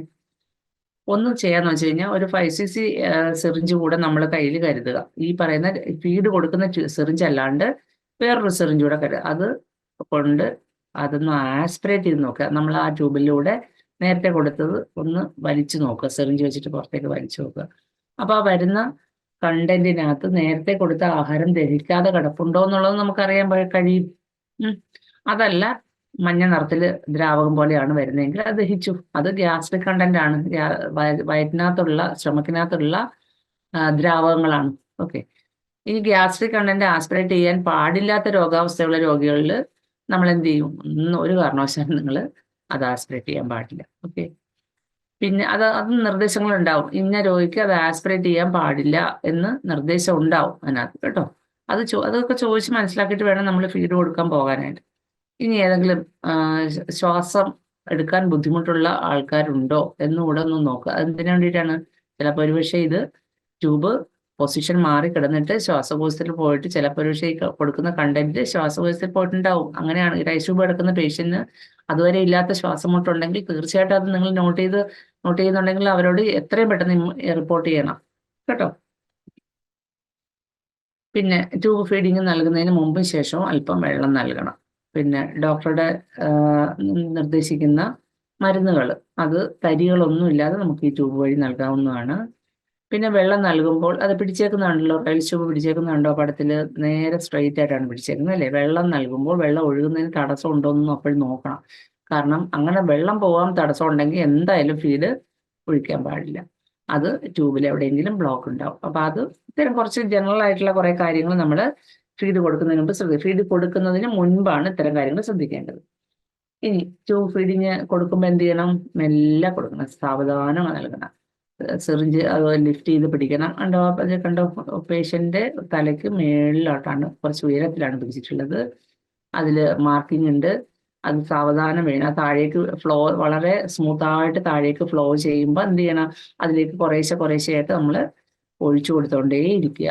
എയർ ഒരു കാരണവശാലും കയറരുത്. എയർ കയറാൻ അനുവദിക്കുകയും ചെയ്യരുത് റൈൽസ് ട്യൂബിൽ. ഓക്കെ. സിറിഞ്ചിലൂടെ ബലം പ്രയോഗിച്ച് പിസ്റ്റൺ വെച്ച് ഫോഴ്സ് ചെയ്ത് ഒരിക്കലും ഈ ഫീഡ് കൊടുക്കാൻ പാടില്ല. പിന്നെ ഇതില് ഈ നെസോഗ്യാസ്ട്രിക് ട്യൂബ് ഇട്ടിട്ടുള്ള പേഷ്യൻസിന് വായ ഇടയ്ക്ക് ഒന്ന് പരിശോധിക്കണം. കാരണം അവർക്ക് വായിൽ അണുബാധ ഉണ്ടാകാനുള്ള സാധ്യത കൂടുതലാണ്. കാരണം അവര് വായിലൂടെ ഒന്നും ചവയ്ക്കുന്നില്ല, അവിടെ പ്രവർത്തനരഹിതമാണ് അല്ലേ? അപ്പൊ അത് ഒന്ന് ഇടയ്ക്കൊന്ന് വായൊക്കെ തുറക്കുക, ആവശ്യപ്പെടുക, അല്ലെങ്കിൽ അവരോട് തുറന്നു നോക്കുക. പിന്നെ ഇടയ്ക്ക് ഈ ഇത്തരം പേഷ്യൻസിന് വായില് ഇതൊക്കെ കുറയ്ക്കാൻ അവരെന്ത് ചെയ്യാം? വായിൽ എന്ത് ചെയ്യാൻ പറ്റും നമുക്ക്? ഇവരുടെ അഥവാ ഈ ഒന്നും യൂസ് ചെയ്യാതിരിക്കുകയില്ലേ? നമ്മൾ ചവയ്ക്കുന്നത് കൊണ്ടും സലൈവയൊക്കെ ഉണ്ടാകുന്നത് കൊണ്ടാണ് നമ്മുടെ വായിൽ മറ്റു പ്രശ്നങ്ങളൊന്നും ഇല്ലാതെ ഇരിക്കുന്നു പോകുന്നത് നമ്മുടെയൊക്കെ. അപ്പൊ പേഷ്യൻസിന് ഈ റൈൽസ് ട്യൂബ് ഇട്ട പേഷ്യൻസിന്റെ ഓറൽ ക്യാവിറ്റി വായ്ക്കുള്ളിൽ ഇതുപോലെ ഒരുപാട് പ്രശ്നങ്ങൾ ഉണ്ടാവാം. അപ്പൊ അതില് ഡോക്ടർമാർ ചിലപ്പോൾ നിർദ്ദേശിച്ചിട്ടുണ്ടാവും, ഓറൽ ജെല്ലുകളൊക്കെ നിർദ്ദേശിച്ചിട്ടുണ്ടാവും. അങ്ങനെയാണെങ്കിൽ അത് പുരട്ടി കൊടുക്കുക. അല്ലെങ്കിൽ ചിലപ്പോൾ സ്പ്രേ, അതൊക്കെ ഇവിടെ നമ്മൾ ഉപയോഗിക്കുന്നുണ്ടോന്ന് എനിക്കറിയില്ല. അത്തരം ജെല്ലുകളോ സ്പ്രേയോ ഉണ്ടെങ്കിൽ അത് ഉപയോഗിക്കാം. ഇല്ലെന്നുണ്ടെങ്കിൽ സിമ്പിൾ ആയിട്ടുള്ളൊരു കാര്യം, നമ്മൾ ഓറൽ കെയർ നിങ്ങൾ കഴിഞ്ഞ ദിവസം പേഷ്യന്റ് കെയർ, കിടപ്പ് രോഗികളുടെ പരിചരണം നിങ്ങൾ കേട്ട് കഴിഞ്ഞതാണ് ആ സെഷൻ. അപ്പൊ അതിനകത്ത് എന്താ ചെയ്തിട്ടുള്ളത്? കുറച്ച് ഗോസ് പീസ് കൊണ്ട് നമ്മൾ പേഷ്യന്റ് ഓറൽ ക്യാവിറ്റി ക്ലീൻ ചെയ്യുന്നുണ്ട്. അപ്പൊ അത് ഇവിടെ വേണ്ടി വരും. ഓക്കെ. അതിൽ നമുക്ക് വളരെ സിമ്പിളായിട്ട് ഉപയോഗിക്കാവുന്ന തരിയൊന്നും ഇല്ലാത്ത നാരങ്ങ നീര് 2-3 തുള്ളി, കുറച്ച് വെള്ളം ചേർത്ത് ഡയലൂട്ട് ചെയ്തിട്ട് അതിൽ ഒരു നുള്ളു ഉപ്പൊക്കെ ഇട്ടിട്ട് കൊടുക്കുകയാണെന്നുണ്ടെങ്കിൽ അത് സലൈവേഷന് നമ്മുടെ ഈ എന്താ പറയാ, സലൈവ എന്ന് പറഞ്ഞാൽ അറിയാലോ അല്ലേ? എനിക്ക് പെട്ടെന്ന് അതിൻ്റെ ഇത് വരുന്നില്ല. അപ്പൊ വായിൽ നിന്ന് ഉമിനീർ ഗ്രന്ഥികളെയൊക്കെ ഒന്ന് സ്റ്റിമുലേറ്റഡ് ആകും, ഒന്ന് ഉഷാറാക്കും. അപ്പൊ അതിൽ സ്വാഭാവികമായിട്ട് ഉമിനീരെല്ലാം ഊറി വരും. അപ്പൊ അത് അങ്ങനെയുള്ള കാര്യങ്ങളൂടെ ചെയ്തു കഴിഞ്ഞാൽ സ്മെല്ല് മാറിക്കിട്ടും. ഓറൽ ക്യാവിറ്റിയിൽ വായ തുറക്കുമ്പോഴുള്ള അസുഖകരമായിട്ടുള്ള മണം ഉണ്ടല്ലോ, അത് ആ ഗന്ധവും മാറി, ദുർഗന്ധം അത് മാറിക്കിട്ടാനും സഹായിക്കും. ഇനി മൂക്കില് തടസ്സമോ ഉണക്കോ ഡ്രൈ ആയിട്ടിരിക്കുന്ന പോലെയോ ഒക്കെ തോന്നും ഈ ട്യൂബ് ഫീഡിങ് ഉള്ള പേഷ്യൻസിന്റെ മൂക്കുകൾ. അങ്ങനെയാണെങ്കിൽ അവരുടെ മൂക്ക് ഇടയ്ക്കിടയ്ക്കൊന്ന് അവരോട് ബൈസ്റ്റാൻഡറോടും പറയണത്തോടെ അത് വലിക്കൊന്നും ട്യൂബൊന്നും അവർക്ക് പേടിയായിരിക്കും. ചിലപ്പോൾ ട്യൂബൊക്കെ കിടക്കുമ്പോൾ അതിലൊക്കെ തൊടാമോ എന്നൊക്കെ പേടിയായിരിക്കും. പക്ഷെ ഇപ്പൊ എല്ലാം നമ്മൾ കൃത്യമായിട്ട് പറഞ്ഞു അങ്ങനെ വീട്ടിൽ പോയി കഴിഞ്ഞാൽ ഇവര് ഇത് എങ്ങനെ ചെയ്യണം എന്നുള്ളതിന് സിസ്റ്റമാറ്റിക് ആയിട്ടുള്ള കാര്യങ്ങൾ അവരോട് ബൈസ്റ്റാൻഡറോടും പറഞ്ഞ് കൃത്യമായിട്ട് കൊടുക്കണം. അവർ നോക്കി നിൽക്കുക തന്നെ, അവരെ കൂടെ പാർട്ടിസിപ്പേറ്റ് ചെയ്യണം. പേഷ്യന്റെ എല്ലാ കെയറിലും അവരെ കൂടെ പാർട്ടിസിപ്പേറ്റ് ചെയ്യിക്കുക. മൂക്ക് ഇടയ്ക്ക് എങ്ങനെയാണ് അത് ട്യൂബ് കിടക്കുന്ന പേഷ്യൻസിന്റെ തന്നെ മൂക്ക് എങ്ങനെ ക്ലീൻ ചെയ്യാന്നുള്ളത് കൃത്യമായിട്ട് അവർക്ക് കാണിച്ചു കൊടുക്കുക. അവർ ചെയ്യാനും പറയുക, പേടിക്കേണ്ട കാര്യമില്ല.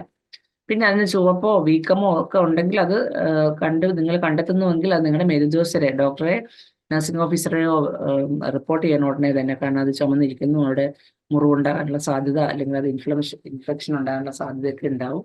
അപ്പൊ അത് ശ്രദ്ധിക്കുക. പിന്നെ പേഷ്യന്റ് കോൺഷ്യസ് ആണെങ്കിൽ സ്വാഭാവികമായിട്ട് നമ്മൾ നേരത്തെ പറഞ്ഞ പോലെ തന്നെ എന്താണ് ചെയ്യാൻ പോണെന്നെ കുറിച്ച് പറയുക. എല്ലാ സാധനങ്ങളും കൊടുക്കാനുള്ള സാധനങ്ങളെല്ലാം അസംബിൾ ചെയ്ത് രോഗിയുടെ കിടക്കയ്ക്കരികെ കൊണ്ടുവെക്കുക. പിന്നെ പ്രൈവസി, പേഷ്യൻസിന് പ്രൈവസി ചിലപ്പോൾ വളരെ പ്രധാനമാണ്. അത് ഏത് പ്രൊസീജിയർ ചെയ്യുമ്പോഴാണെങ്കിലും നമ്മൾ പേഷ്യന്റിന്റെ സ്വകാര്യത ഉറപ്പുവരുത്തണം. അത് റൂമാണെങ്കിൽ പ്രശ്നമില്ല. ഇപ്പോൾ ജനറൽ വാർഡ് ആണെന്നുണ്ടെങ്കിൽ ഒരു കർട്ടനോ അല്ലെങ്കിൽ അതുപോലെയുള്ള എന്തെങ്കിലും ഒരു മറ ഉണ്ടാക്കുന്ന പേഷ്യന്റിന് പ്രൈവസി കൊടുക്കുന്ന രീതിയിൽ എന്തെങ്കിലും ഒരു സംവിധാനം ഉണ്ടാക്കിയിട്ട് വേണം നമ്മളത് ചെയ്യേണ്ടത്. കൈകൾ വൃത്തിയായിട്ട് സോപ്പും വെള്ളവും ഉപയോഗിച്ച് കഴുകുക. നിങ്ങൾ എന്തൊക്കെ സുരക്ഷാ ഉപാധികളാണോ അത്തരം പ്രൊസീജിയർക്ക് വേണ്ടത് അതെല്ലാം തന്നെ ധരിക്കുക. പിന്നെ പൊസിഷനിലെ പേഷ്യന്റ് സിറ്റിംഗ്, ഈ ഒരു പൊസിഷനാണ് എപ്പോഴും പേഷ്യൻസിന് നല്ലത്. അതായത് ഒരു ചാഞ്ഞ എണീറ്റിരിക്കുകയാണ്, ബട്ട് ഒരു ചാഞ്ഞ പൊസിഷൻ അല്ലെ, ഒരു ഫൗളേഴ്സ് പൊസിഷനാണ് നമ്മളിനി പറയുക, എലിവേറ്റഡ് പൊസിഷൻ. അപ്പൊ ഇതിൽ ഇരിക്കുന്നതായിരിക്കും ഏറ്റവും സേഫ്. താഴെ മറിഞ്ഞ് വീഴാതിരിക്കാൻ ശ്രദ്ധിക്കുക. സൈഡ് റെയിൽസ് ഒക്കെ ഉണ്ടെങ്കിൽ എലിവേറ്റ് ചെയ്ത് വെക്കുക. പിന്നെ ബോധമുള്ള, അതായത് ബോധാവസ്ഥയിലല്ലാത്ത രോഗിയാണെന്നുണ്ടെങ്കിൽ അവരെ ഒന്ന് എണീപ്പിച്ച് നമ്മളൊന്ന് സപ്പോർട്ട് ചെയ്യുക, എണീപ്പിച്ച് ഇരുത്തുക. അബോധാവസ്ഥയിലുള്ള രോഗിയാണെങ്കിൽ ബെഡ് നമ്മൾ എലിവേറ്റ് ചെയ്ത് വരും. അതൊരു 45 മുതൽ 90 ഡിഗ്രി. ഇപ്പൊ ഈ പടത്തിൽ കാണിച്ചേക്കുന്ന അങ്ങനെ ഒരു പൊസിഷനാണ് കേട്ടോ. നേരെ 90 ഡിഗ്രി ആംഗിളിലല്ല ഇരുത്തേക്കുന്നത്, അല്ലെ, ഒന്ന് ചായച്ചാടി ഇരുത്തേക്കുന്നത്. അപ്പം തലയണ വെച്ച് സപ്പോർട്ട് ചെയ്യേണ്ട ഭാഗങ്ങളൊക്കെ സപ്പോർട്ട് ചെയ്യുക. കഴുത്തോ തലയോ ഷോൾഡറോ ഒക്കെ സപ്പോർട്ട് ചെയ്യുക തലയണ വെച്ചിട്ട്. പിന്നെ ഒരു സ്പ്രെഡ് അതായത് ബെഡും തലയണയും ഒക്കെ പ്രൊട്ടക്ട് ചെയ്യുന്നതിന് വേണ്ടിയിട്ട്, വെള്ളമൊന്നും വീഴുന്ന കേടാകാതിരിക്കാൻ വേണ്ടിയിട്ട് ഒരു പ്ലാസ്റ്റിക് ഷീറ്റോ ടവലും കൂടെ ഇടണം. പിന്നെ പേഷ്യന്റ് നമ്മൾ പറയുന്ന കാര്യങ്ങൾ മനസ്സിലാക്കാൻ സാധിക്കുന്നവരാണെങ്കിൽ എന്താണ് ട്യൂബിലൂടെ കൊടുക്കുന്നതെന്നും, ഇപ്പൊ പാലാണോ ജ്യൂസാണോ കഞ്ഞിവെള്ളമാണോ, അപ്പൊ അങ്ങനെ എന്താണെങ്കിലും അവർക്ക് ഒരു നേരം കൊടുക്കുന്ന പോകുന്ന ആഹാരം ഇന്നതാണെന്ന് അവരോട് കൃത്യമായിട്ട് പറയുക. പിന്നെ ആമാശയത്തിലാണ് ഈ ട്യൂബ് കിടക്കുന്നതെന്നുള്ളത് നമ്മൾ എന്ത് ചെയ്യണം, ഉറപ്പിച്ചു അല്ലേ, അത് നമ്മൾ എന്ത് ചെയ്തു, ആസ്പിറേറ്റ് ചെയ്ത് നോക്കി. അപ്പൊ അങ്ങനെ ഉറപ്പിച്ചതിന് ശേഷം എന്ത് ചെയ്യണം, ആ ക്യാപ്പ് നീക്കം ചെയ്യണതിന് മുമ്പ്, അതായത് ഫീഡ് കൊടുക്കണമെങ്കിൽ അതിന്റെ ക്യാപ്പ് നീക്കം ചെയ്യണം. പക്ഷെ അതിന് മുമ്പ് എന്ത് ചെയ്യണം, നമ്മൾ ആ ട്യൂബിന്റെ ക്യാപ്പ് വരുന്ന ഭാഗം, അറ്റഭാഗം ഒന്നും മടക്കണം. മടക്കിയിട്ട് എയർ ടൈറ്റ് ആക്കിയതിന് ശേഷം മാത്രമേ അടപ്പ് ഊരാവൂ. ദെൻ ഇത് പിഞ്ച് ചെയ്ത് പിടിക്കുക എന്നാണ് പറയുന്നത്. പിഞ്ച് ചെയ്ത് മടക്കി പിടിക്കുകയാണ്. അത് അങ്ങനെ പിടിക്കുന്നത് മൂലം ആമാശയത്തിലേക്ക് ഈ ട്യൂബ് വഴി വായു അകത്തേക്ക് കടക്കുന്നത് നമുക്ക് ഒഴിവാക്കാനാവും. ഇനി സിറിഞ്ച് എടുത്ത് അങ്ങനെ മടക്കി പിടിച്ചത് കൊണ്ട് തന്നെ സിറിഞ്ചിന്റെ ബാരല് വെക്കുക. വെച്ചതിന് ശേഷം വെള്ളം ഒഴിച്ചതിന് ശേഷം മാത്രമേ നിങ്ങൾ ഈ മടക്കി പിടിച്ചത് നോക്കാൻ പാടുള്ളൂ. അല്ലെന്നുണ്ടെങ്കിൽ എന്ത് പറ്റും, എയർ പെട്ടെന്ന് കയറിപ്പോകും അകത്തേക്ക്. ഓക്കെ, എന്നിട്ട് നോക്കുക, വെള്ളം ഒഴിച്ചതിന് ശേഷം അത് നിവർത്തിയിട്ട് നേരെ പിടിച്ച് നോക്കുക, വെള്ളം സ്വാഭാവികമായിട്ട് ഒഴുകി പോകുന്നുണ്ടോ എന്ന് നോക്കുക. അപ്പൊ തടസ്സം കൂടാതെ വെള്ളം പോവുകയാണെങ്കിൽ എന്താണ്, ആ വെള്ളം തീരുന്നതിന് തൊട്ട് മുമ്പായിട്ട് ഫീഡ്, നമ്മൾ കൊടുക്കാൻ ഉദ്ദേശിക്കുന്ന ഫീഡ് ഒഴിക്കുക. വെള്ളം മുഴുവനായിട്ട് തീരാൻ വെയിറ്റ് ചെയ്യരുത്. വെള്ളം പകുതി കൂടുതൽ കഴിഞ്ഞു കഴിഞ്ഞാൽ അതിനകത്തേക്ക് ഫീഡ് നമുക്ക് കുറേശ്ശെയായിട്ട് ഒഴിച്ചൊഴിച്ച് കൊടുക്കാം. ആ ട്യൂബ് വഴി ഈ ഫീഡും കൃത്യമായിട്ട് പോകുന്നുണ്ടോ എന്ന് ഉറപ്പുവരുത്തുക. അത് ഏകദേശം ഒരു 3/4 ഭാഗവും ശൂന്യമാകുമ്പോൾ വീണ്ടും ഒഴിച്ചു കൊടുക്കുക. ഓക്കെ, അങ്ങനെയാണ് ഇത് കൊടുക്കേണ്ടത്. അപ്പോൾ ഫീഡ് ഒഴിക്കുമ്പോഴും നമ്മൾ എപ്പോഴെങ്കിലുമൊക്കെ ഇത് ചിലപ്പോൾ ഒന്ന് അടുത്ത ഫീഡ് എടുക്കാൻ വേണ്ടിയിട്ടുള്ള അങ്ങനെയൊക്കെ എപ്പോഴാണോ നമുക്കിത് മാറ്റേണ്ടി വരും, അതായത് ഫീഡ് തീർന്നു പോകും, ആ സിറിഞ്ചിരിക്കുന്ന ഫീഡ് ഫുള്ളായിട്ട് അതിനകത്തേക്ക് പോകും, അല്ലെങ്കിൽ എയർ കയറാൻ സാധ്യതയുണ്ടെന്ന് തോന്നുന്ന എപ്പോഴൊക്കെയാണോ അപ്പോഴെല്ലാം ഇത് പിൻ ചെയ്ത് പിടിക്കുക, മടക്കി പിടിക്കുക. ഓക്കെ. പിന്നെ ഫീഡ് കൊടുത്ത ശേഷം കൊടുക്കുന്നതിന് മുമ്പും കൊടുത്തതിന് ശേഷം നമ്മൾ വെള്ളം കൊടുക്കണം. ആദ്യം വെള്ളമാണ് ഒഴിക്കുന്നത്. അതെന്തിനു വേണ്ടിയിട്ടാണ്? ട്യൂബിൽ എന്തെങ്കിലുമൊക്കെ നേരത്തെ ഇരുന്ന ആഹാരം നമ്മൾ ആസ്പിറേറ്റ് ചെയ്ത് നോക്കുന്നുണ്ട് അല്ലേ? അപ്പൊ ആസ്പിറേറ്റ് ചെയ്തതിന്റെ പാർട്സ് ഇതെല്ലാം അതിന്റെ സൈഡിൽ ഉണ്ടാവും. അപ്പൊ അതൊക്കെ ഫ്ലഷ് ചെയ്ത് പോകുന്നതിന് വേണ്ടിയിട്ടാണ്. പിന്നെ പേറ്റന്റ് ആയിട്ടാണോ ഇരിക്കുന്നത്, ട്യൂബിൽ തടസ്സമൊന്നും ഇല്ല എന്നറിയാൻ വേണ്ടിയിട്ടാണ് ആദ്യം കൊടുക്കുന്നത്. അതിനുശേഷം നമ്മൾ ഫുഡ് കൊടുത്തു. അതിനുശേഷം വീണ്ടും ഇതില് ഈ ഫുഡ് പാർട്ടിക്കിൾസ് ഒന്നും അടിഞ്ഞിരിക്കാതിരിക്കാൻ വേണ്ടിയിട്ട് എന്ത് ചെയ്യണം? നമ്മൾ ഒരു പാത്രം ഇച്ചിരി വെള്ളം ഒഴിച്ച് കഴുകില്ലേ എന്ന് പറഞ്ഞ പോലെ അതിലെന്ത് ചെയ്യണം? കുറച്ചുകൂടി വെള്ളം ഒഴിച്ച് ഏകദേശം ഒരു 30 ml വെള്ളമെങ്കിലും ഒഴിച്ചിട്ട് ആ ട്യൂബ് ഒന്ന് ഫ്ലഷ് ചെയ്യുക. ഓക്കെ, ഫ്ലഷ് ചെയ്ത് വെച്ചാൽ അത് കഴുകുന്ന പോലെ ആക്കുക. ട്യൂബ് വൃത്തിയാക്കിയതിനു ശേഷം ട്യൂബ് ഫീഡിന്റെ അഗ്രഭാഗം അതിന്റെ നേരത്തെ പോലെ തന്നെ മടക്കി പിടിച്ച് സിറിഞ്ച് ഊരി മാറ്റി അതിൽ ക്യാപ്പ് വെച്ച് അടയ്ക്കുക. അടച്ചു കഴിഞ്ഞാൽ എന്ത് ചെയ്യാം? നമുക്ക് ആ ട്യൂബിന്റെ അറ്റം നന്നായിട്ട് ടൈറ്റായിട്ട് അടയ്ക്കണം കേട്ടോ. അപ്പൊ ആ ടിപ്പ് കണ്ടോ, നോക്കിക്കുക, അതിനകത്ത് കണ്ട ഒരു ക്യാപ്പ്. ആ ക്യാപ്പിൽ എങ്ങനെയാണോ ഇങ്ങനത്തെ ഇതും ഉണ്ടാവും, അല്ലാതെ സെപ്പറേറ്റ് ചെയ്ത് മാറ്റാൻ പറ്റുന്ന ക്യാപ്പുള്ള റൈസ് ട്യൂബും ഉണ്ടാവും. ഇപ്പൊ നിങ്ങൾക്ക് അവൈലബിൾ ആയിട്ടുള്ളത് എങ്ങനെയാണെന്ന് എനിക്ക് അറിയില്ല. എന്തായാലും അടയ്ക്കുക എന്നുള്ള ടൈറ്റായിട്ട് അടയ്ക്കുക. ഫീഡിങ് കഴിഞ്ഞാൽ അവരുടെ വായ ഒന്ന് നനഞ്ഞ തുണി വെച്ചൊക്കെ ഒന്ന് വൃത്തിയാക്കി കൊടുക്കുക. ഈ കഴുത്ത് ബാക്കി ഇട്ടിട്ടുള്ള സാധനങ്ങളെല്ലാം നമുക്ക് മാറ്റാം. അതായത് ടവലിട്ടിരുന്നോ പ്ലാസ്റ്റിക് ഷീറ്റൊക്കെ ഇട്ടിരുന്നോ അതെല്ലാം മടക്കി മാറ്റുക. എല്ലാ വസ്തുക്കളും നീക്കം അങ്ങനെ കൊണ്ടുപോയിട്ടുള്ള എല്ലാം മാറ്റുക. പേഷ്യന്റ് സൈഡിൽ നിന്നെല്ലാം മാറ്റണം. വേസ്റ്റ് എല്ലാം എന്ത് ചെയ്യണം? യഥാവിധി എങ്ങനെയാണോ നിങ്ങൾ നിർമ്മാർജ്ജനം ചെയ്യുന്നത് അതെല്ലാം നിക്ഷേപിക്കുക. പിന്നെ സിറിഞ്ച് ഈ പറയുന്ന 20cc-യുടെയോ 50cc-യുടെയോ സിറിഞ്ച്, നമ്മൾ ഫീഡ് കൊടുത്ത സിറിഞ്ച് നമ്മൾ ഒരിക്കലും ഡിസ്കാർഡ് ചെയ്യത്തില്ല. അത് വീണ്ടും റീയൂസിന് വേണ്ടി നമ്മൾ വൃത്തിയായിട്ട് കഴുകി തിളപ്പിച്ച് അവരോട് പറയണം. അത് തിളപ്പിച്ച് വേണം ഉപയോഗിക്കാൻ, അടുത്ത ഉപയോഗത്തിനായിട്ട് മാറ്റി വെക്കേണ്ടത്. വെള്ളത്തിൽ തന്നെ ഇട്ട് വെക്കാൻ പറയണം. ഓക്കെ, ബോയിൽ ചെയ്തതിന് ശേഷം കഴുകി വൃത്തിയാക്കി ബോയിൽ ചെയ്തതിന് ശേഷം അതിനുശേഷം പേഷ്യന്റിനെ പൊസിഷനിൽ നിന്ന് കൃത്യമായിട്ടുള്ള അവർക്ക് സൗകര്യമായിട്ടുള്ള ഒരു പൊസിഷനിൽ കിടക്കുക. കുറച്ചുകൂടി നേരം ആ എലിവേറ്റഡ് പൊസിഷനിൽ കിടത്തിയിട്ട് നേരെ കിടത്തുന്നതായിരിക്കും നല്ലത്. ഒരു 30 മുതൽ 60 മിനിറ്റ് വരെ അല്ലേ കിടക്കയുടെ തല ഇങ്ങനെ ഉയർന്നിരിക്കുന്നതാണ്. കാരണം അത് എങ്ങാനും പേഷ്യന്റിന്റെ ട്യൂബിൽ നിന്ന് മുകളിലേക്ക് വന്നാലോ ഗ്യാസ് എന്തെങ്കിലും തരത്തിൽ ഗ്യാസ് പുറത്തേക്ക് വന്നാലോ പേഷ്യന്റ് വൊമിറ്റ് ചെയ്യുകയോ ഒക്കെ ചെയ്തു കഴിഞ്ഞാൽ അത് ലങ്സിലേക്ക് പോകാതെ നമുക്ക് സേവ് ചെയ്യാൻ പറ്റും. അതിന് വേണ്ടിയിട്ടാണ്. ഓക്കെ, അതിനാണ് നമ്മൾ ആസ്പിറേഷൻ പറയുന്നത്. ആസ്പിറേഷൻ എന്ന് പറഞ്ഞാൽ ശ്വാസകോശത്തിലേക്ക് ഈ പറയുന്നത് നമ്മളെ മണ്ടയിലൊക്കെ കയറുമെന്ന് പറയില്ലേ, ചുമയ്ക്കൊന്നും ചെയ്യില്ല. ആഹാരം കഴിക്കുമ്പോൾ സംസാരിക്കുമ്പോൾ ചുമക്കില്ലേ? ചുമക്കുന്നത് എന്തുകൊണ്ടാണ്? ട്രക്കിയിൽ കയറുന്നതുകൊണ്ടാണ്, നമ്മുടെ ശ്വാസനാളത്തിൽ കയറുന്നതുകൊണ്ടാണ്. ഇത് പേഷ്യൻസിനും അത് സംഭവിക്കാം കേട്ടോ. അപ്പൊ അത് പ്രിവെന്റ് ചെയ്യാൻ വേണ്ടിയിട്ടാണ് കുറച്ചു നേരം കൂടെ അങ്ങനെ എലിവേറ്റ് ചെയ്ത് എടുക്കാൻ പറയുന്നത്. പിന്നെ നിങ്ങൾ ഇതിന് വേണ്ടിയിട്ട് ഉപയോഗിച്ചിരുന്ന ഗ്ലൗസോ മാസ്കോ ക്യാപ്പോ എന്താണെന്ന് വെച്ച് കഴിഞ്ഞാൽ അതെല്ലാം മാറ്റുക. കൈ നന്നായിട്ട് കഴുകുക. ഈ പറയുന്ന വ്യക്തി സുരക്ഷാ ഉപാധി PPE ഏതൊക്കെ ഇട്ടിരുന്നോ അതെല്ലാം അതാതിൻ്റെ കണ്ടെയ്നറുകളിൽ വേണം നിക്ഷേപിക്കേണ്ടത്. ഭക്ഷണം കൊടുത്തതിൻ്റെ ഡീറ്റെയിൽസ് അത് എവിടെയാണോ രേഖപ്പെടുത്തേണ്ടത് അവിടെ രേഖപ്പെടുത്തുക. റിപ്പോർട്ട് ചെയ്യേണ്ടതാണെങ്കിൽ റിപ്പോർട്ട് ചെയ്യുക.